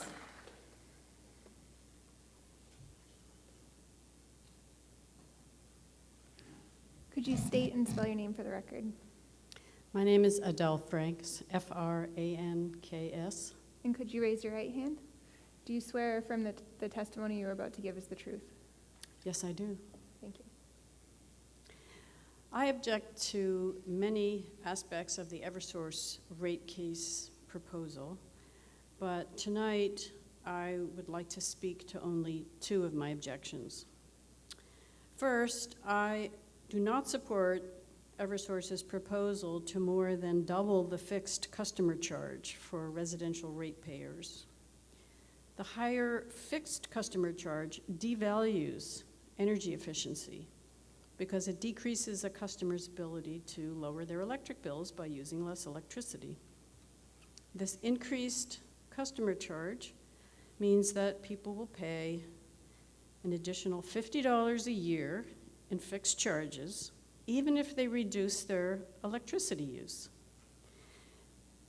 This is counterproductive, of course, because we're trying to encourage people to reduce their greenhouse gas emissions and to use less electricity, and therefore we should be providing incentives for people to use less electricity.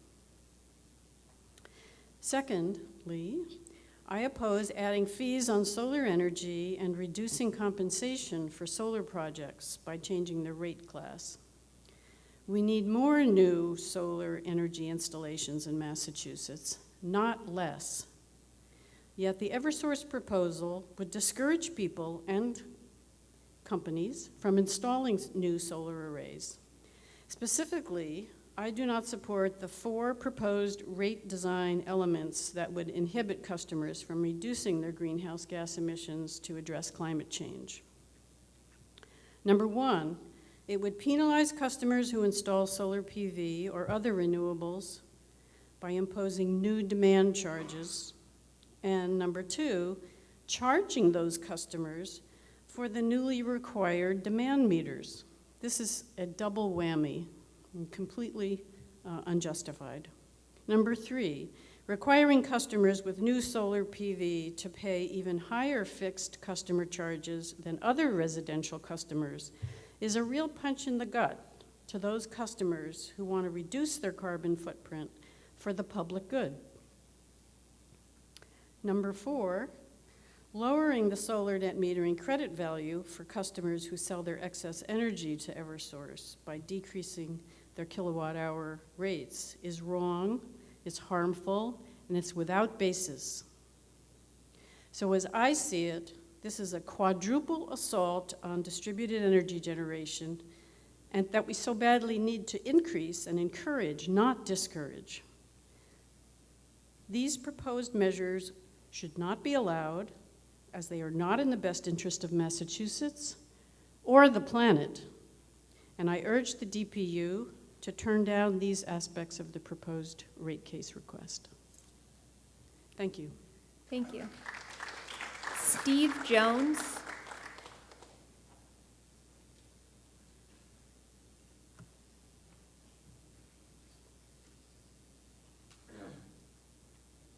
Could you state and spell your name for the record?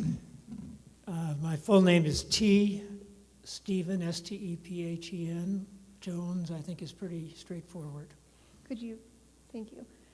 Do you swear or affirm that the testimony you are about to give is the truth? I do so swear. Thank you. I'm going to make a few comments on some patently unfair aspects of the proposed Eversource rate increase request. First, the proposed increase in profit for Eversource shareholders is clearly out of proportion to the risk they are taking. They are investing in a monopoly utility with a guaranteed return on their money. At most, the profit to shareholders should not be allowed to be higher than the states that surround Massachusetts, where I understand the level is approximately 8%.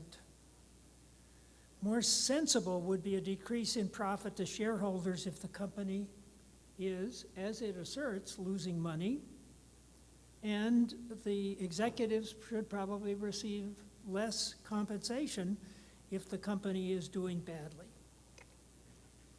Secondly, the proposed requirement for regular increases in rates without any regard to changes in the value of money and inflation is a bald attempt for unjustified profit and should not be allowed. The third point is related to fees that are charged to reinstate electricity service for people who have failed to pay their bills. Those fees should exempt low-income households for whom this would be an enormous burden. The current fee is between $10 and $30, and Eversource wants to raise it to $70. This is unacceptable. Other utilities in this state, such as National Grid, do not make any charges in this situation. And I request the DPU to take these points into consideration in rejecting the appropriate parts of the request for a rate increase. Thank you. Thank you. Liz Argo.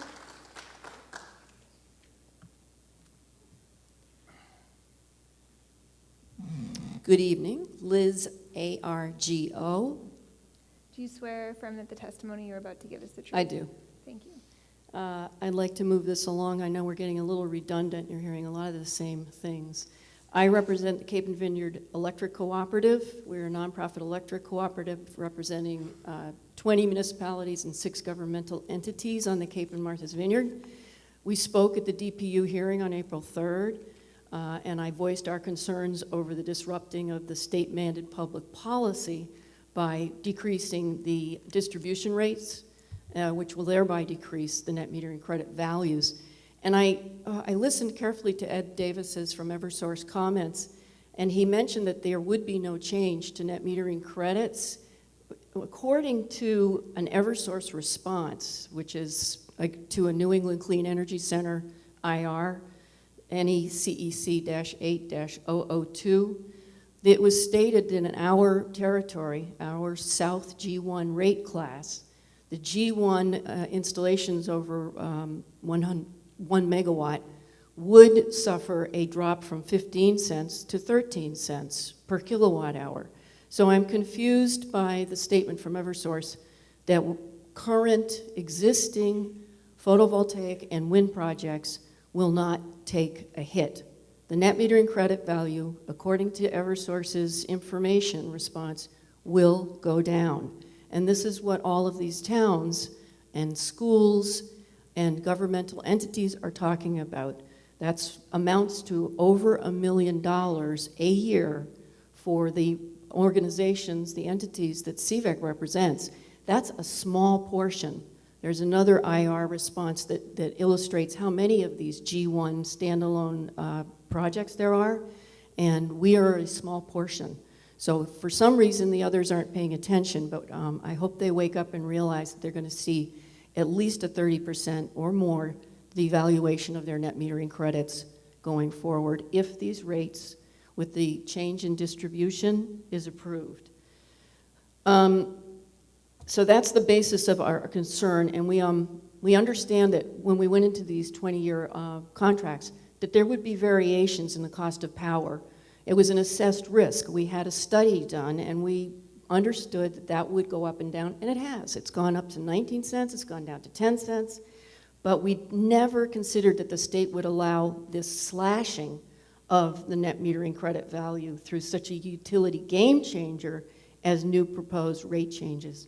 We argue that it is the responsibility of the DPU to protect the public interest and the established public policy and disallow these proposed changes to the distribution rate due to the dire financial consequences to the Cape and Vineyard communities.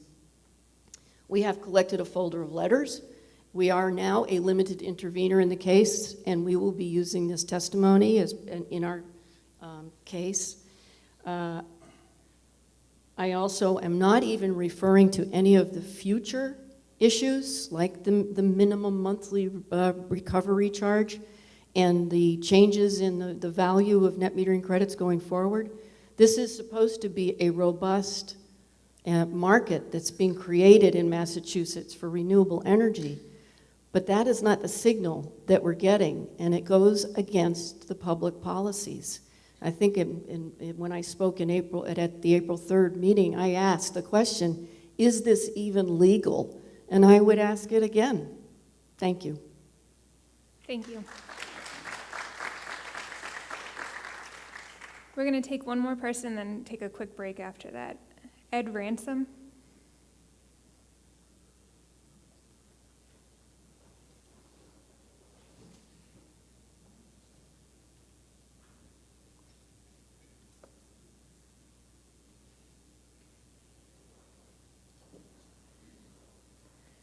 Could you state and spell your name for the record? Yeah, I'm Edward Ransom, R-A-N-S-O-M. Could you raise your right hand? Do you swear or affirm that the testimony you're about to give is the truth? Yeah, I do. Most of everything I had to say was covered here tonight, but I have one thing nobody mentioned, is the delivery rate. My electric bill is X dollars. My delivery rate is 2 times that. So, I mean, everybody is talking about, you know, the delivery rate, which is, I don't know, 15 cents per kilowatt hour, or whatever it may be. I don't have the facts right off the top of my head. But the delivery rate is a killer. I think it's worse than anything. And that's basically all. Oh, I have another thing to say, is I have my own solar panels. We bought our solar panels. We own them outright. They're on the roof. We generate some power. And if the rate goes down, I mean, I'm the type of guy that I'll just pull the meter and put my batteries in and say goodbye to Eversource. Thank you.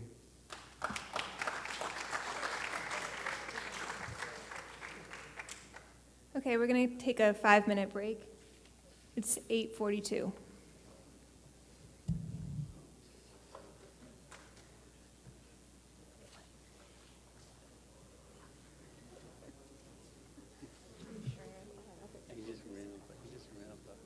He asked if we could take a break at 8:30, so I made him wait a little longer.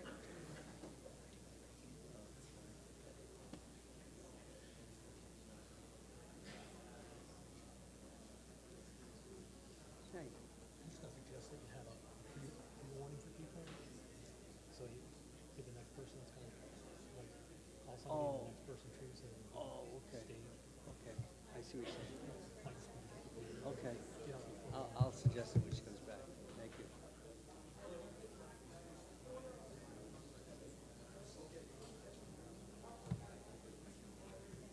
So 2 in a row here, 2 in a row here, 2, yeah.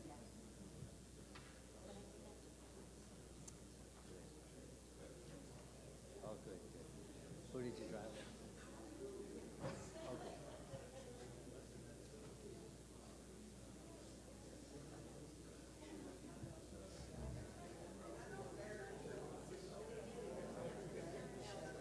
You know, I do, and I visited them, but they used to come over a lot when I was a kid.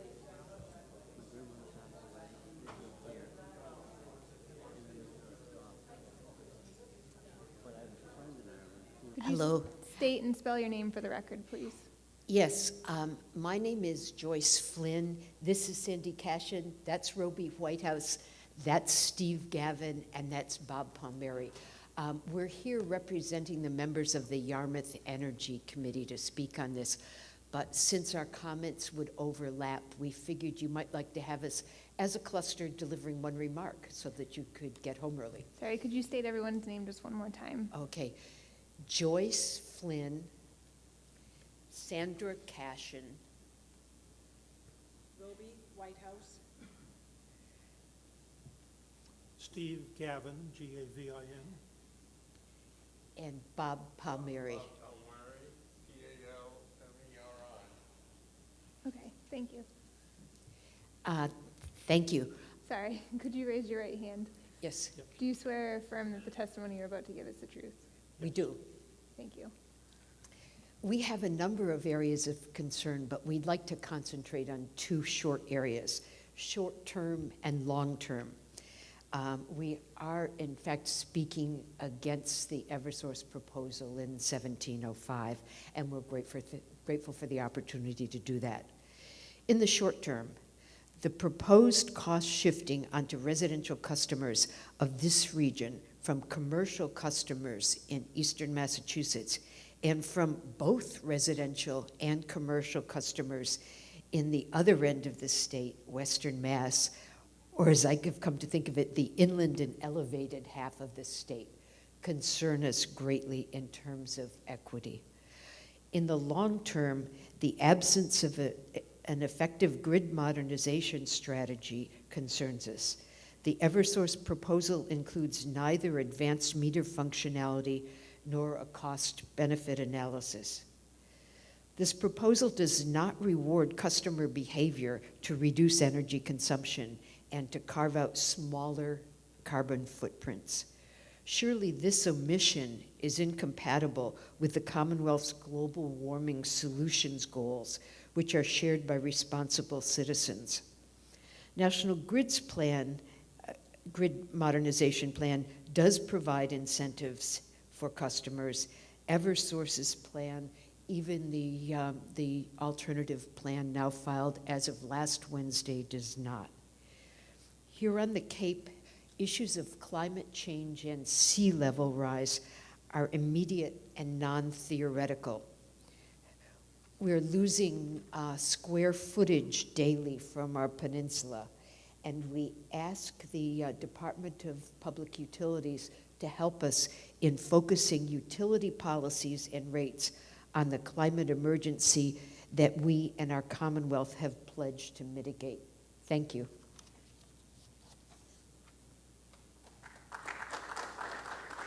Thank you. Cynthia Stead? No. Wayne Howard? Hayward?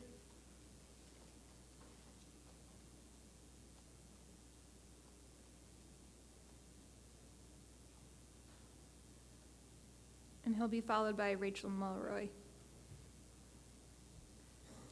Could you state and spell your name for the It's record? Wayne, W-A-Y-N-E, Hayward, H-A-Y-W-A-R-D. And could you raise your right hand? Do you swear or affirm that the testimony you're about to give is the truth? I do. Thank you. I'm here to speak on behalf of the rate increase, at least a portion of it, the way I understand it. And I'm in the power generation field. In fact, I've installed a lot of the installations that are in the CVEC and CVEC 1 and 2 projects. So that's how I make my living. I'm retired. But here's the thing. We're talking about true cost here. And, you know, I sympathize a little with a fleet of selectmen from the Cape towns coming up here to the podium crying about the loss of revenue. Nothing's for free. We know that.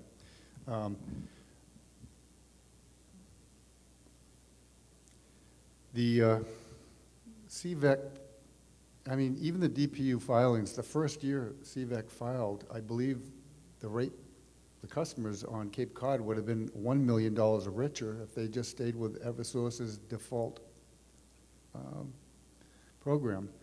So sometimes we want to, you know, we want to be able to do things to help the environment, but there's a lot of unintended consequences here. Let me get back to the true cost. I'm going to pick up where the previous speaker left. He said something about his distribution went to 15. Well, I've been tracking mine for a while. Mine's gone up between 10 and 20% in 1 year. And I believe, and I don't know this, you have access to the utilities books. You can tell where the charges are coming from. You see what they're billing out for. I believe we're being the haves and the have-nots. I'm a have-not. I don't have solar in my home. I believe I'm subsidizing to a greater and greater extent for the homes that do have solar on their roof. Now, the true cost, everybody acts like it's for free. They come to your house and they say, well, put it on your roof. It won't cost you anything. The municipalities, they'll put up solar arrays and they're making money. Well, it doesn't work that way, folks. It isn't for free. There's a true cost, and that true cost is starting to be borne out. And I think what I object to is, first of all, I don't want to see my own electric bill go up, but I do believe that the rates should be, you know, increased in the area of if you want to use demand meters, if you want whatever structure you want to use, whether it's just a flat customer charge for solar arrays, but I think they need to start seeing the true cost of ownership. You know, you produce the power for your house. If you want to put it back out on the grid, then you have to have those wires there available for you to do that. That comes at a great cost. That's very expensive equipment, very technical, and it's very dangerous. So I want the true cost to be, you know, the people that can least afford it are the ones that are subsidizing a solar movement. And I think it's time that the true cost, if you really want to put solar on your home, and go unplugged. But this on-grid, off-grid, on-grid, that's not fair to the rest of us, okay? Go unplugged. Pull your meter, like the previous speaker said, pull your meter and then see what the true cost of solar power is. Because now you're gonna need battery chargers, you're gonna need an environmental room to put the batteries in, you're gonna need a backup generator, you're probably gonna need a small wind turbine, just so you can power your home. Spend $70,000 and unplug from the grid, pull your meter like the previous speaker said. That's the true cost. But what's being sold out there? They come to your house and tell you it doesn't cost anything.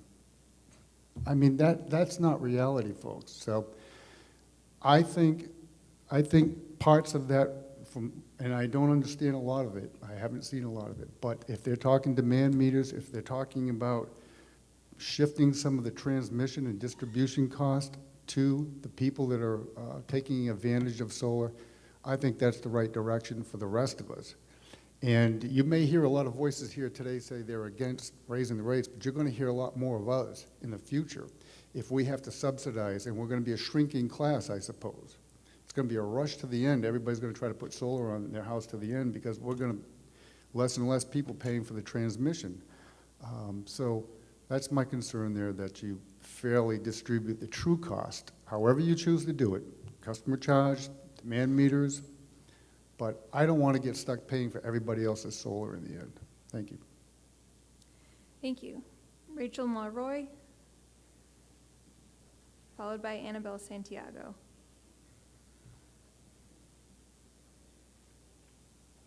Hi, so we decided to come up together.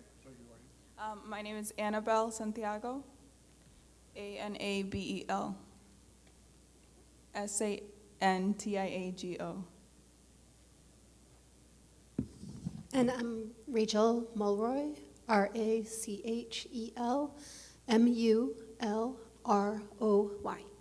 Could you both raise your right hand? Do you swear or affirm that the testimony you're about to give is the truth? Yes. Thank you. So hi, my name is Annabelle Santiago, and I'm an organizer with the Coalition for Social Justice, and we are a Green Justice Coalition member.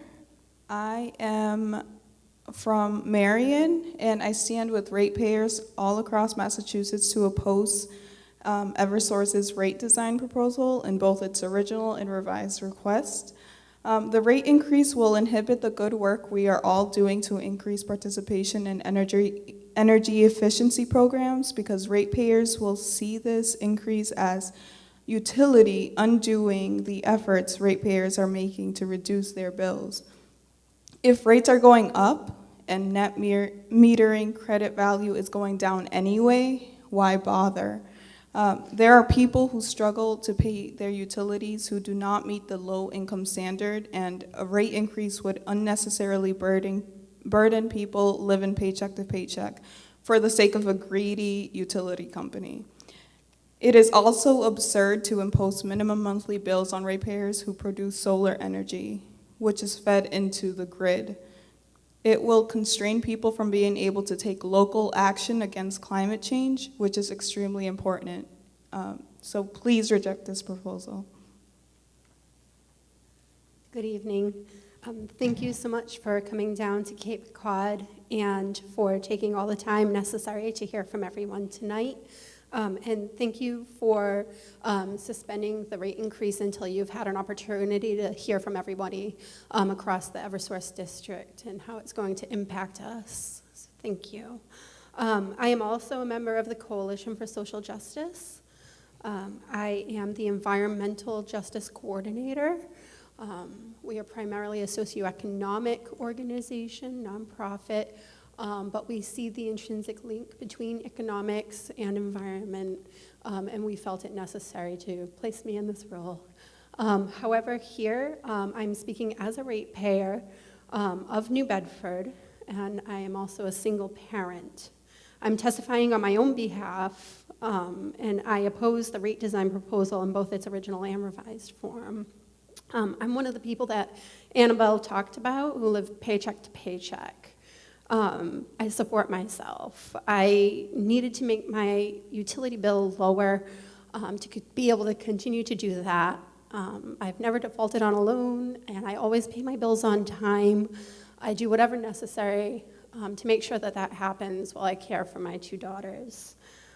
So one of the things that I had done to lower my expenses was to have a home energy audit. I got the light bulbs and the power strip, and that was great. So whatever role you guys played in that, thank you. So combined with my family's increased effort to be more conscious of our energy consumption, and the fact that we just simply can't afford many of the things that consume a lot of energy, like cable television or having a washer and dryer at home, I managed to keep our electric bill under $50 a month. And I looked back on Eversource's website through my utilities charges for the last year, and that is accurate. So that being said, imagine how appalled I was to learn that this multi-million-dollar corporation that I jumped through all these hoops for is now asking me and all of Eastern and Western Massachusetts to give them a $96 million boost. All this despite the fact that, according to the Hartford Business Journal, Eversource is increasing net income with a 26% increase for the fourth quarter of 2016, and that's according to a February article, 2017, and another 13.3% increase for quarter 2 of this year, which was published July 2017, also from the Harvard Business Journal. For 2016, Hartford Business Journal reported net income rose by 7.2% to $942.3 million, according to the February 2017 article. I want to know why Eversource needs this rate hike despite steady increases in recent earnings since 2015. I stand united with ratepayers across the Commonwealth in opposition to Eversource's proposal. We should not allow Eversource to play Eastern and Western Massachusetts against one another, and the rate hike is unnecessary. Instead, the DPU should order a reduction in Eversource's return on equity to 5%.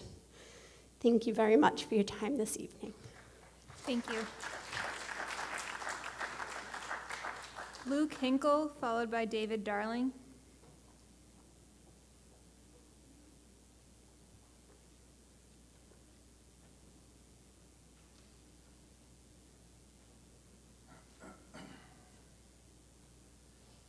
My name is Luke Hinkle, Hinkle. Do you swear from the testimony you're about to give is the truth? I do.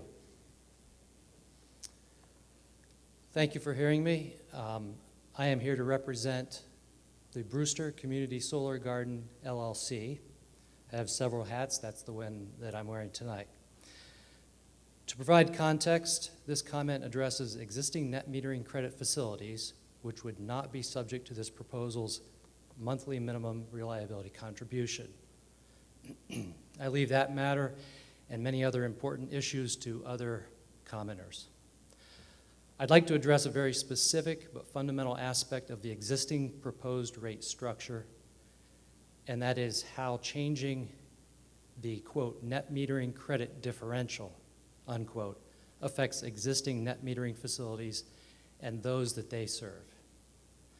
So the net metering credit differential I'd like to define is the difference in delivery rates between consumption charges and net metering credit value calculation.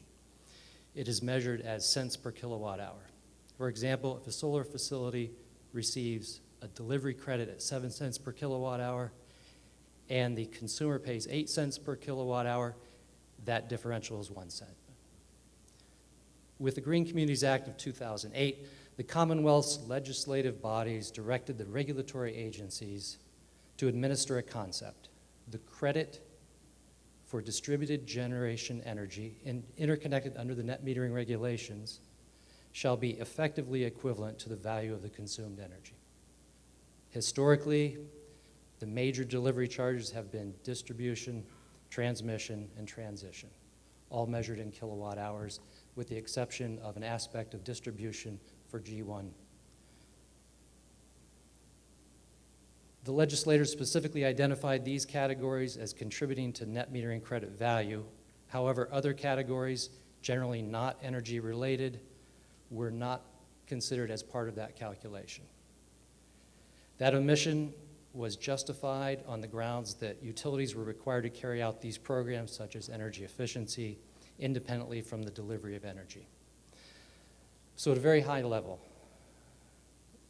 those are the existing statutory requirements for net metering facilities during the period from 2009 to 2016, and perhaps beyond. During that time, net metering facilities were being developed, often at great personal financial risk to those who were involved in this mission, and this was a mission that was encouraged and fostered by the Commonwealth. The Brewster Community Solar Garden Facility is one such undertaking. Its model for sharing the net metering credit value with a cooperative formed of those in a community who could not have solar energy generation on their property was the first of its kind in the Commonwealth. Its success was fundamental in establishing the community shared solar category, which was subsequently recognized in both state law and regulatory policy. The model for the Brewster Community Solar Garden operation and for other cases where a facility supplies net metering credit value to consumers depends heavily on consistent and predictable net metering credit differential. So let's take a moment to analyze that differential over the life of this particular project. At the time of commissioning in February 2012 to the end of 2016, the net metering credit differential was predominantly due to the difference in the G1 rate, and that's rate code 33 for the project facility, versus typical consumer residential rate code 32. That differential was typically about 4 or 5 cents. And this was baked into the equation at the beginning. We knew what we're getting into. So in other words, every year when we're producing about 460 megawatt hours, about $20,000 of potential net metering credit stays with Eversource. And again, that's comparing the delivery rates between the facility and the consumer. My process at the time was to think that's a fair payment for the use of the wires to distribute this energy within the cooperative members in the town. The statutory effect was simply the value of the energy efficiency and renewable energy rates, which are missing from the net metering credit calculation. And at that time, that was about 0.3 cents per kilowatt hour. However, recently, and this was beginning in 2017, that value changed from 0.3 cents to 2.3 cents. I'm rounding numbers a little bit. That dramatic increase resulted from a clever rate shift from charges that contribute to net metering credits to charges that don't, the energy efficiency. I don't know how much value has been lost by net metering facilities across the Eversource region due to this quiet credit shift, which has already taken place. I can say with great certainty that for our relatively modest facility, over $9,000 in credit, which would have been delivered to the members of the Brewster Community Solar Garden Cooperative in 2017, will remain behind the walls of Eversource, simply due to that rate shift alone. Now, going forward, and specifically to this proposal, this would further expand the differential. The current proposal would remove a major portion of the transmission charge from net metering credit calculations.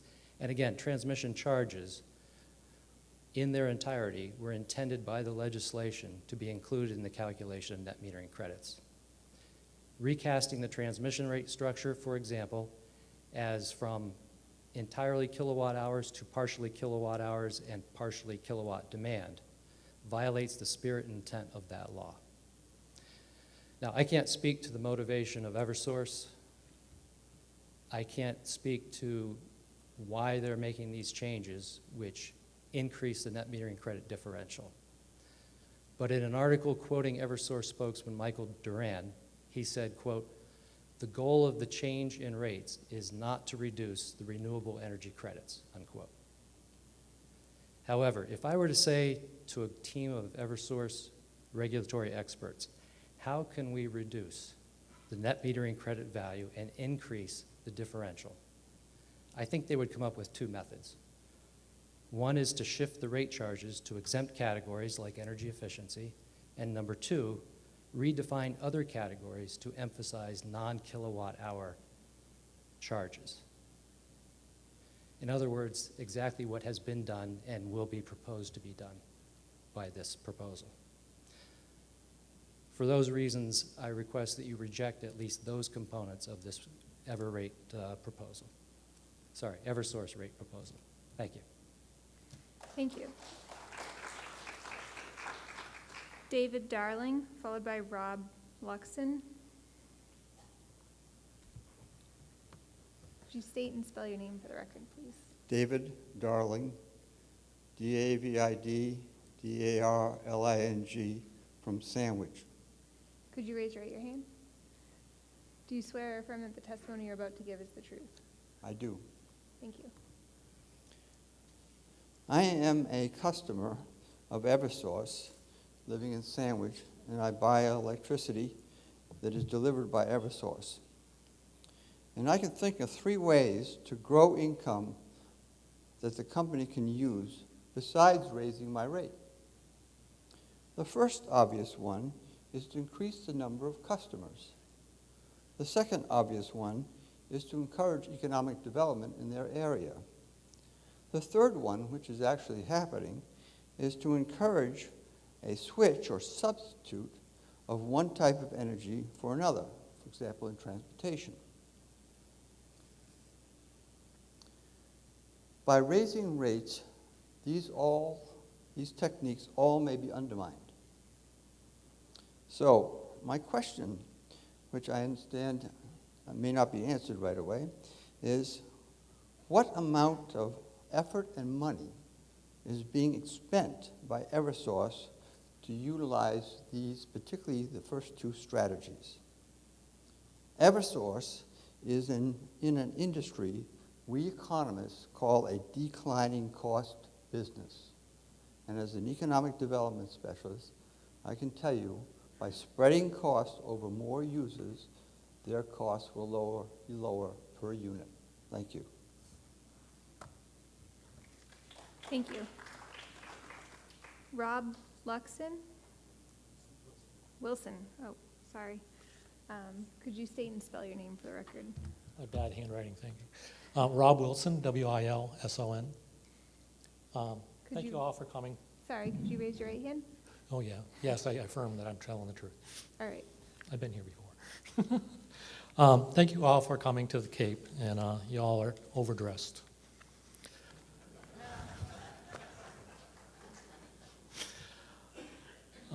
In my view, the problem with Eversource's rate increase request. Oh, sorry. In my view, the problem with Eversource's rate increase stems from the electric deregulation law and referendum in the late 1990s. The spirit of these changes was to break up the monopolistic power companies and provide choice to the consumer, which did work spectacularly for the energy generation side of the equation. However, right now we are stuck with a distribution system which is fixed, and we don't have any choice as to what we can use. As part of the deregulation, we allowed residential customers to put in their own power system, so the generation became distributed. So Eversource and National Grid became the owners of a power distribution network in this and other states. They're tasked with maintaining and building out the electrical power system within the state. Their primary source of revenue is based on the amount of power a consumer draws. On the Cape, the distribution cost bill is more than the generation cost, and I just don't see why. So Eversource is asking for a rate increase for a flat fee on the consumers. So there's a minimum bill that the consumers are going to have to pay now. I understand their motivation as more consumers place energy generation nearest the point of consumption, and the old model of centralized power generation begins to fail. Unfortunately, this means that the distribution system, which is sized for peak power, becomes underutilized. A new model needs to be utilized, as having a lot of small power generators, they cannot be tasked with providing power to geographically disparate entities. Their ability to send power is limited to their general locale, In a sense, there needs to be a small and self-sufficient islands of generation and consumption. So Eversource and National Grid are between a rock and a hard place. They need to maintain a large and aging system, and their income projections are in a downward direction. I understand that they need to show growth, but I'm not sure that is really possible in mature states such as Massachusetts. To really improve the consumer ability to have competitive rates, there are two paths that the distribution system can take. In a market view, there would be competition in the distribution system. This is really impractical, as that would necessitate parallel distribution systems that could never be profitable. Another solution for a market-driven economy would be a periodic auction of portions of the distribution system, either on a town or county basis, the winner of which would be responsible for the maintenance and billing. The other option would be to make the owner of the distribution system to be a non- or not-for-profit company. This would eliminate the profit motive and ensure a system that is driven by the cost conscience, and reliability. Consumers of Massachusetts electric power would then only be rewarded the providers of power, not the distributors of power. It is not that they provide better electricity when they achieve a higher rate of return. Note that the increases would only impact profits. Thank you. Yeah, I have to go. Victor Malcolm, followed by Kim Salmon.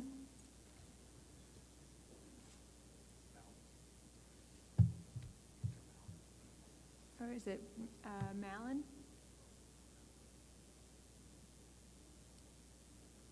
Not here. Kim Solman.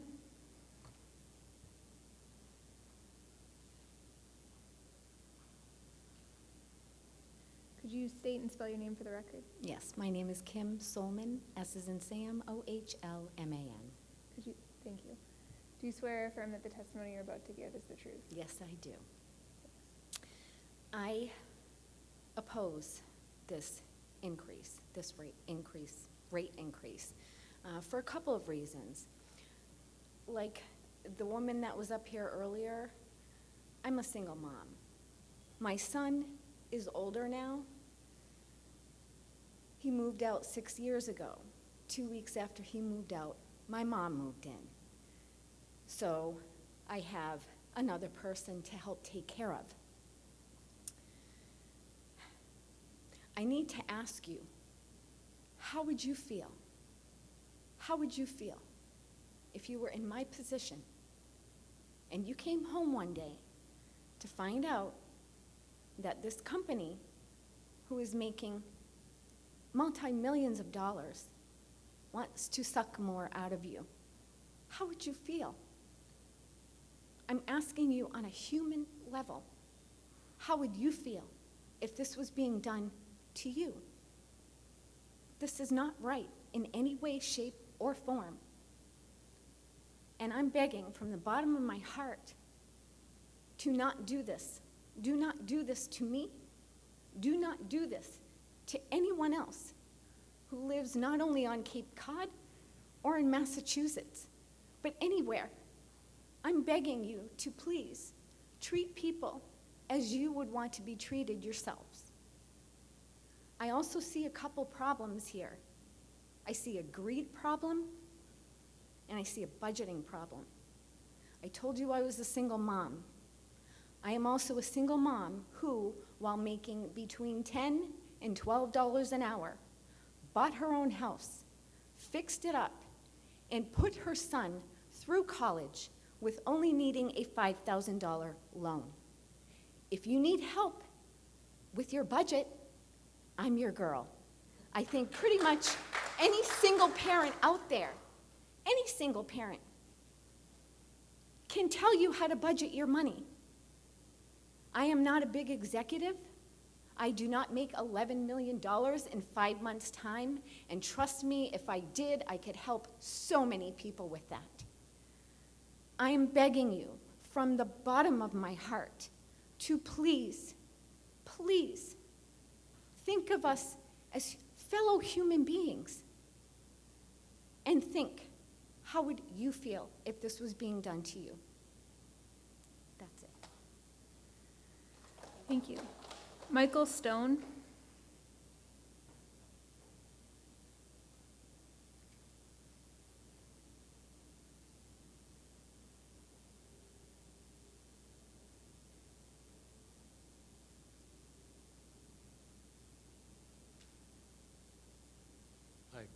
Michael Stone, S-T-O-N-E.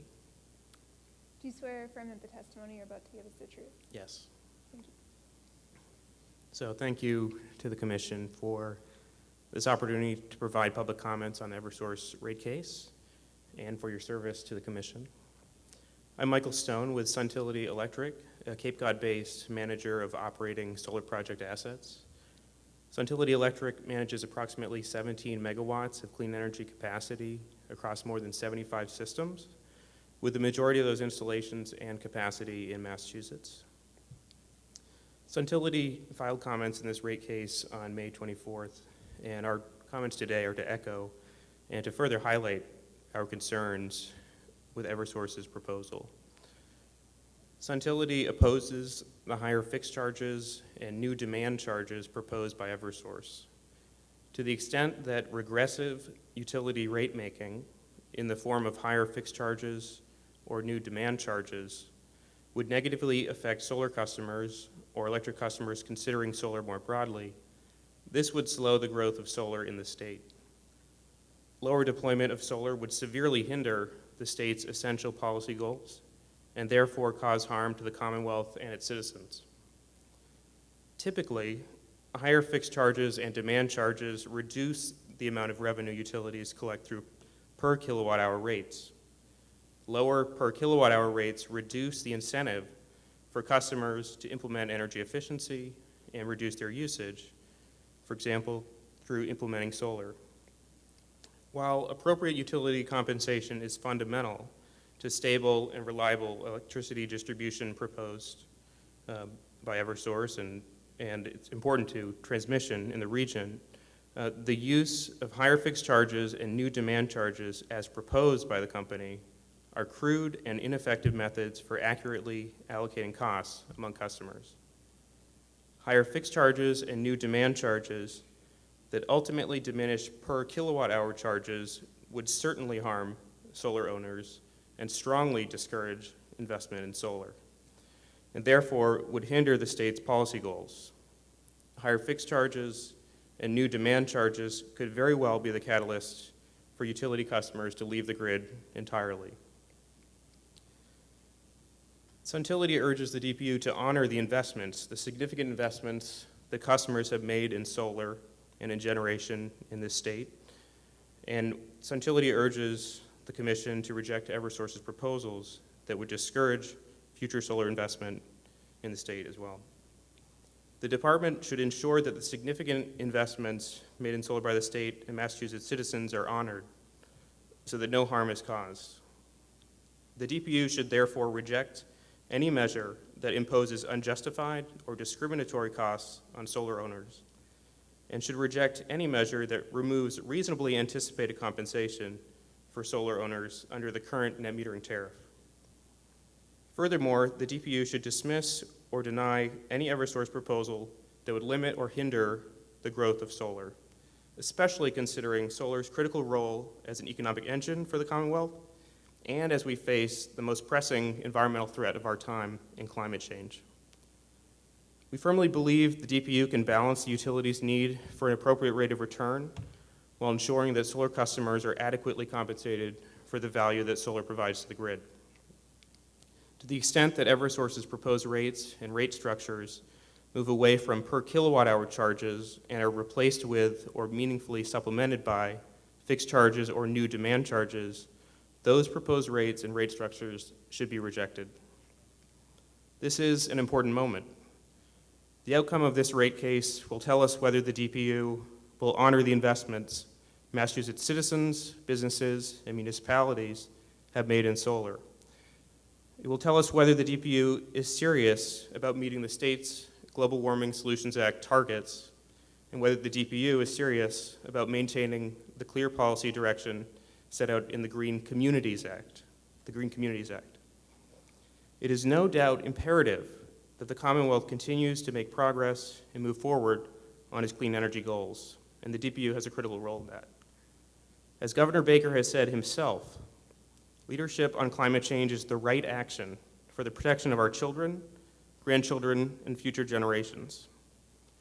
Therefore, please do well and do right by all those that made an investment in solar in Massachusetts, and for all citizens who need a clean energy future for the state. Thank you. Thank you. Beth Marcus.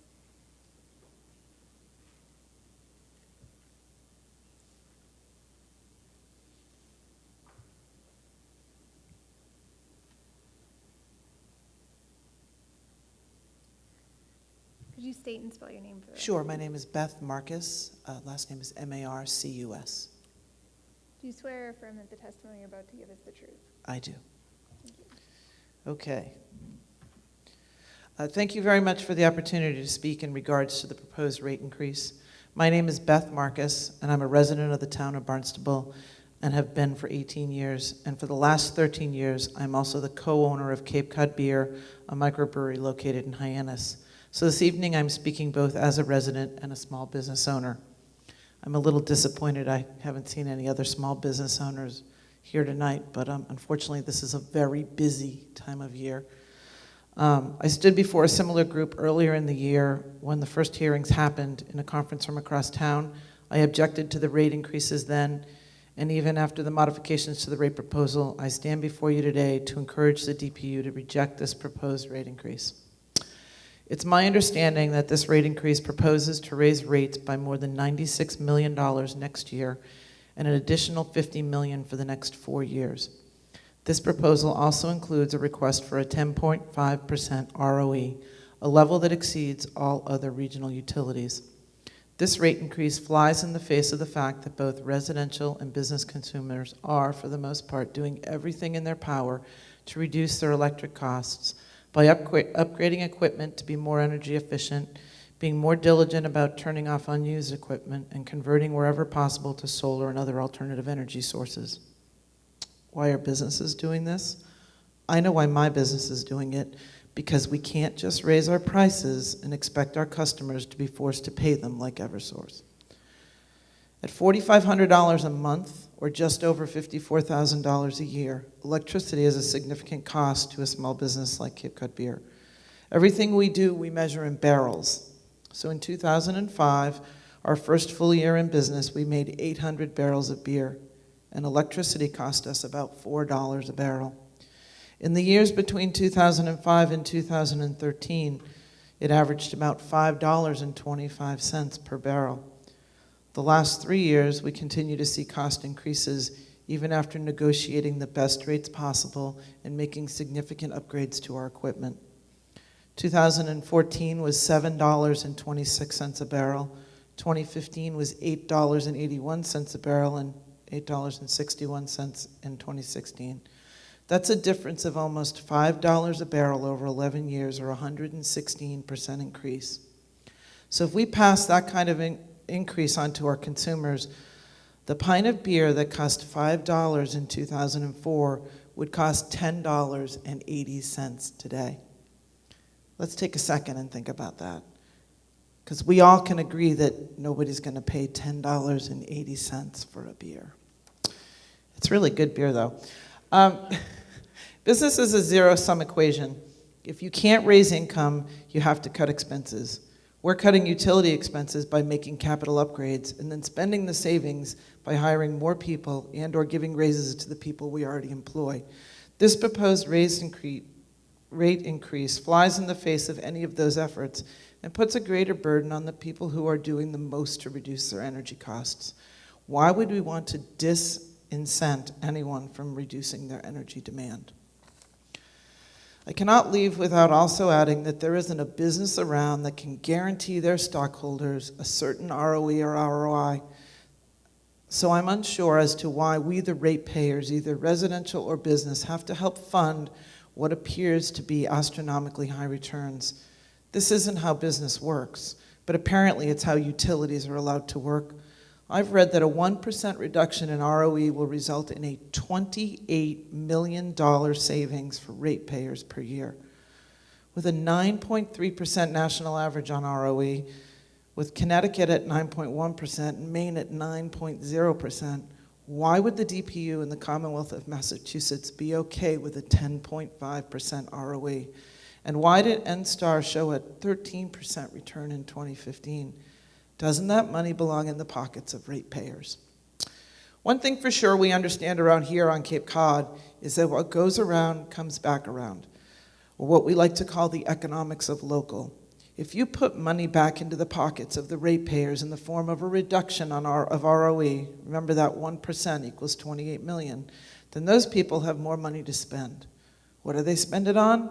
Well, I personally hope they spend it on beer and dining out, and at many of the 500 plus customers that we have spread between Marshfield and Provincetown.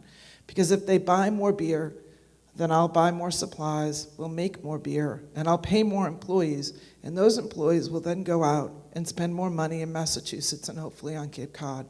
This is the kind of return people on Cape Cod want to see.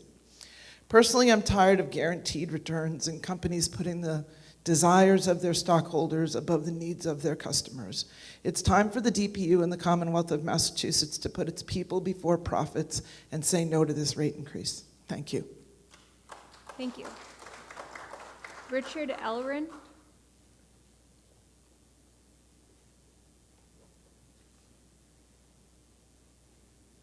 Betsy. Yes.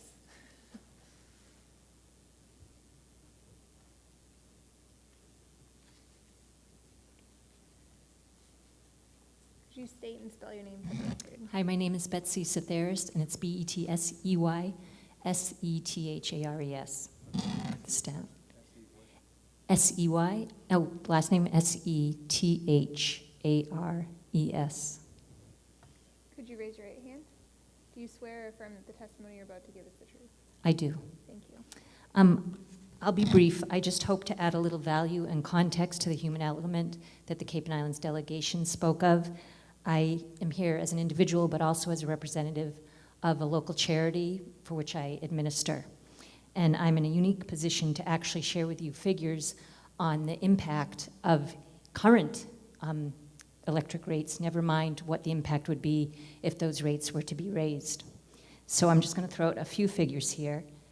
$56,731, $66,460, $86,317, $83,831.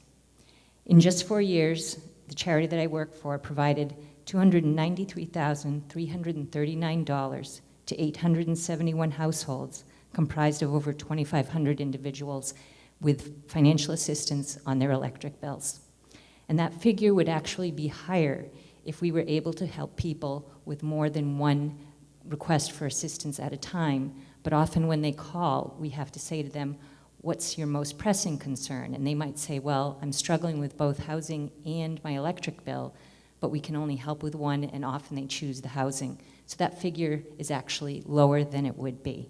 And it would also be higher, except for the fact that Eversource has a arrearage forgiveness program, and for the last few years, we have not been allowed to make a payment on someone's bill if they're struggling under their program.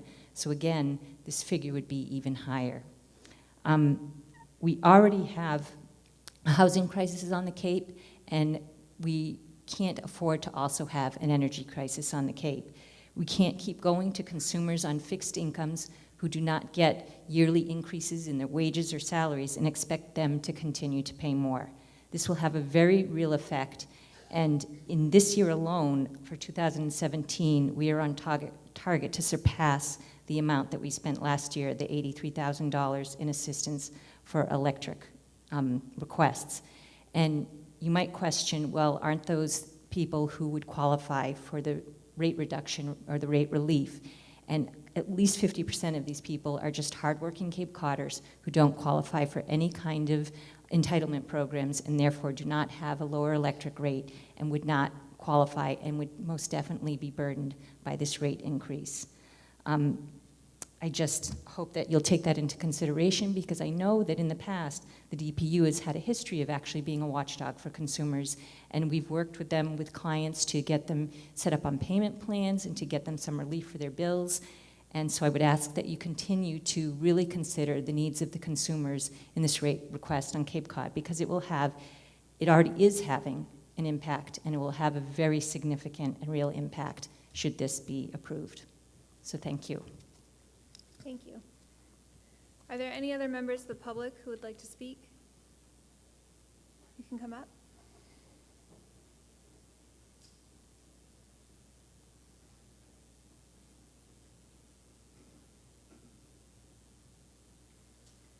My name is Jim Ruane.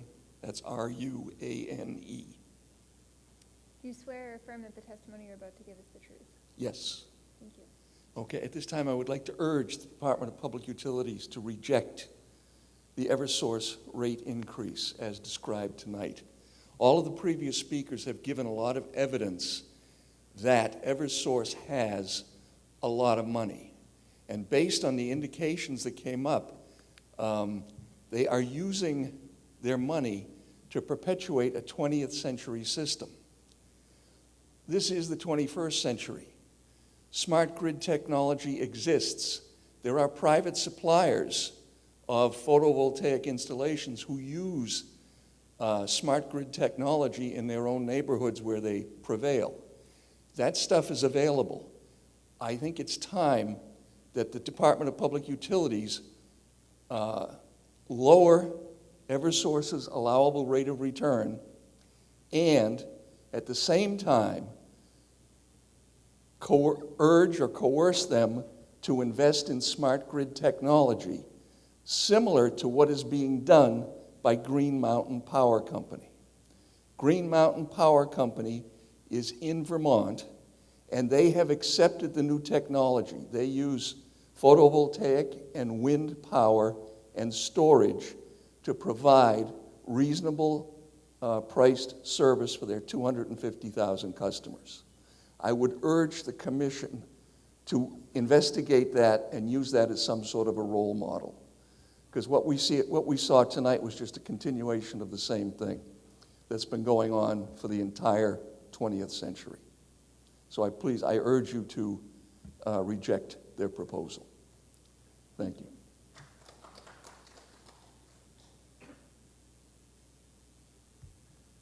My name is Richard Elkin, E-L-K-I-N.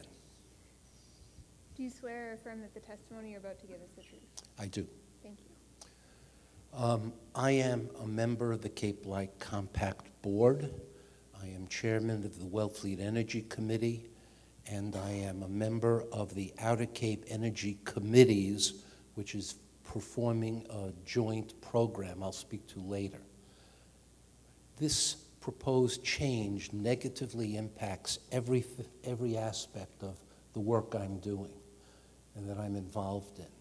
First, with the Cape Light Compact, which is an intervener, there's one part I'd like to bring out. The Cape Light Compact provides energy to customers on the Cape in competition with Eversource. But Eversource unjustly subsidizes their customers by not charging all of their overhead expenses to their basic service customers. Instead, their overhead charges are all billed against the distribution costs, which we're now discussing, instead of being fairly allocated to the basic service customers. So they're cross-subsidizing, and of course, we in the compact need to compete against these unfair subsidies.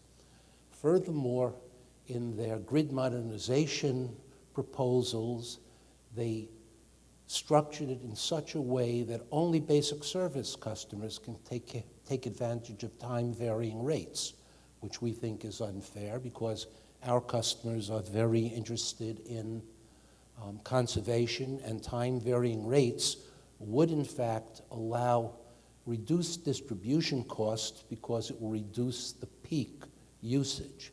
So again, our customers would not be capable of participating in that.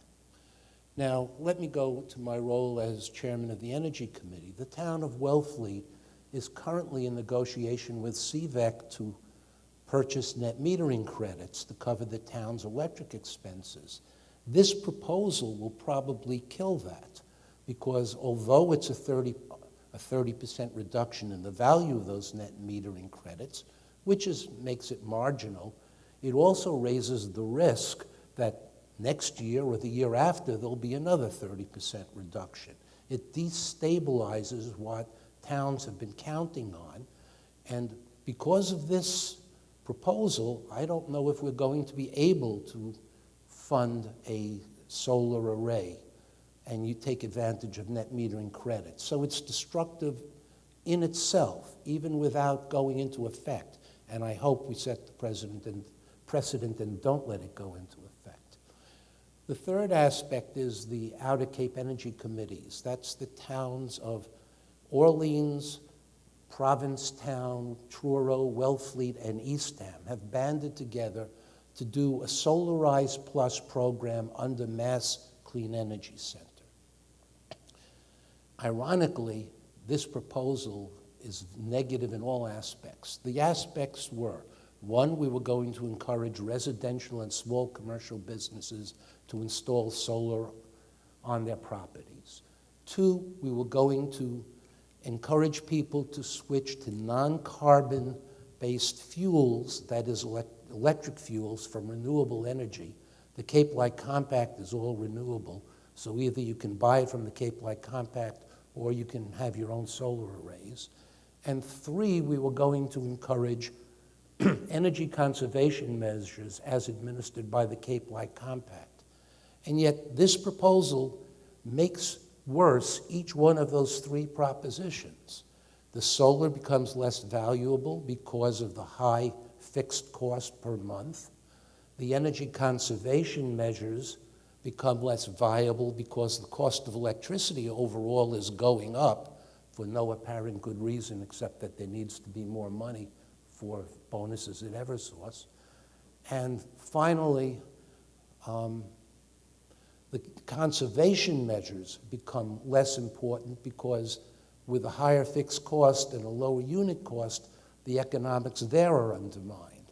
So we had a program which was going to cover all aspects of conservation as encouraged by the state and the Mass Clean Energy Center, and this proposal undermines all of them. Thank you. Thank you. Are there any other members of the public who wish to speak? All right, I would like to thank everyone for attending tonight and also for providing comments. I will note that to the extent anyone wishes to provide written comments regarding the company's revised rate design, you may do so by August 31st. The notice issued by the department has instructions for filing written comments, or you can see me after the hearing and I can talk to you about the process. Eversource has representatives available to talk with you about other individual concerns, and representatives from the Attorney General's office will be here as well. The public hearing is now adjourned. You can go off the record.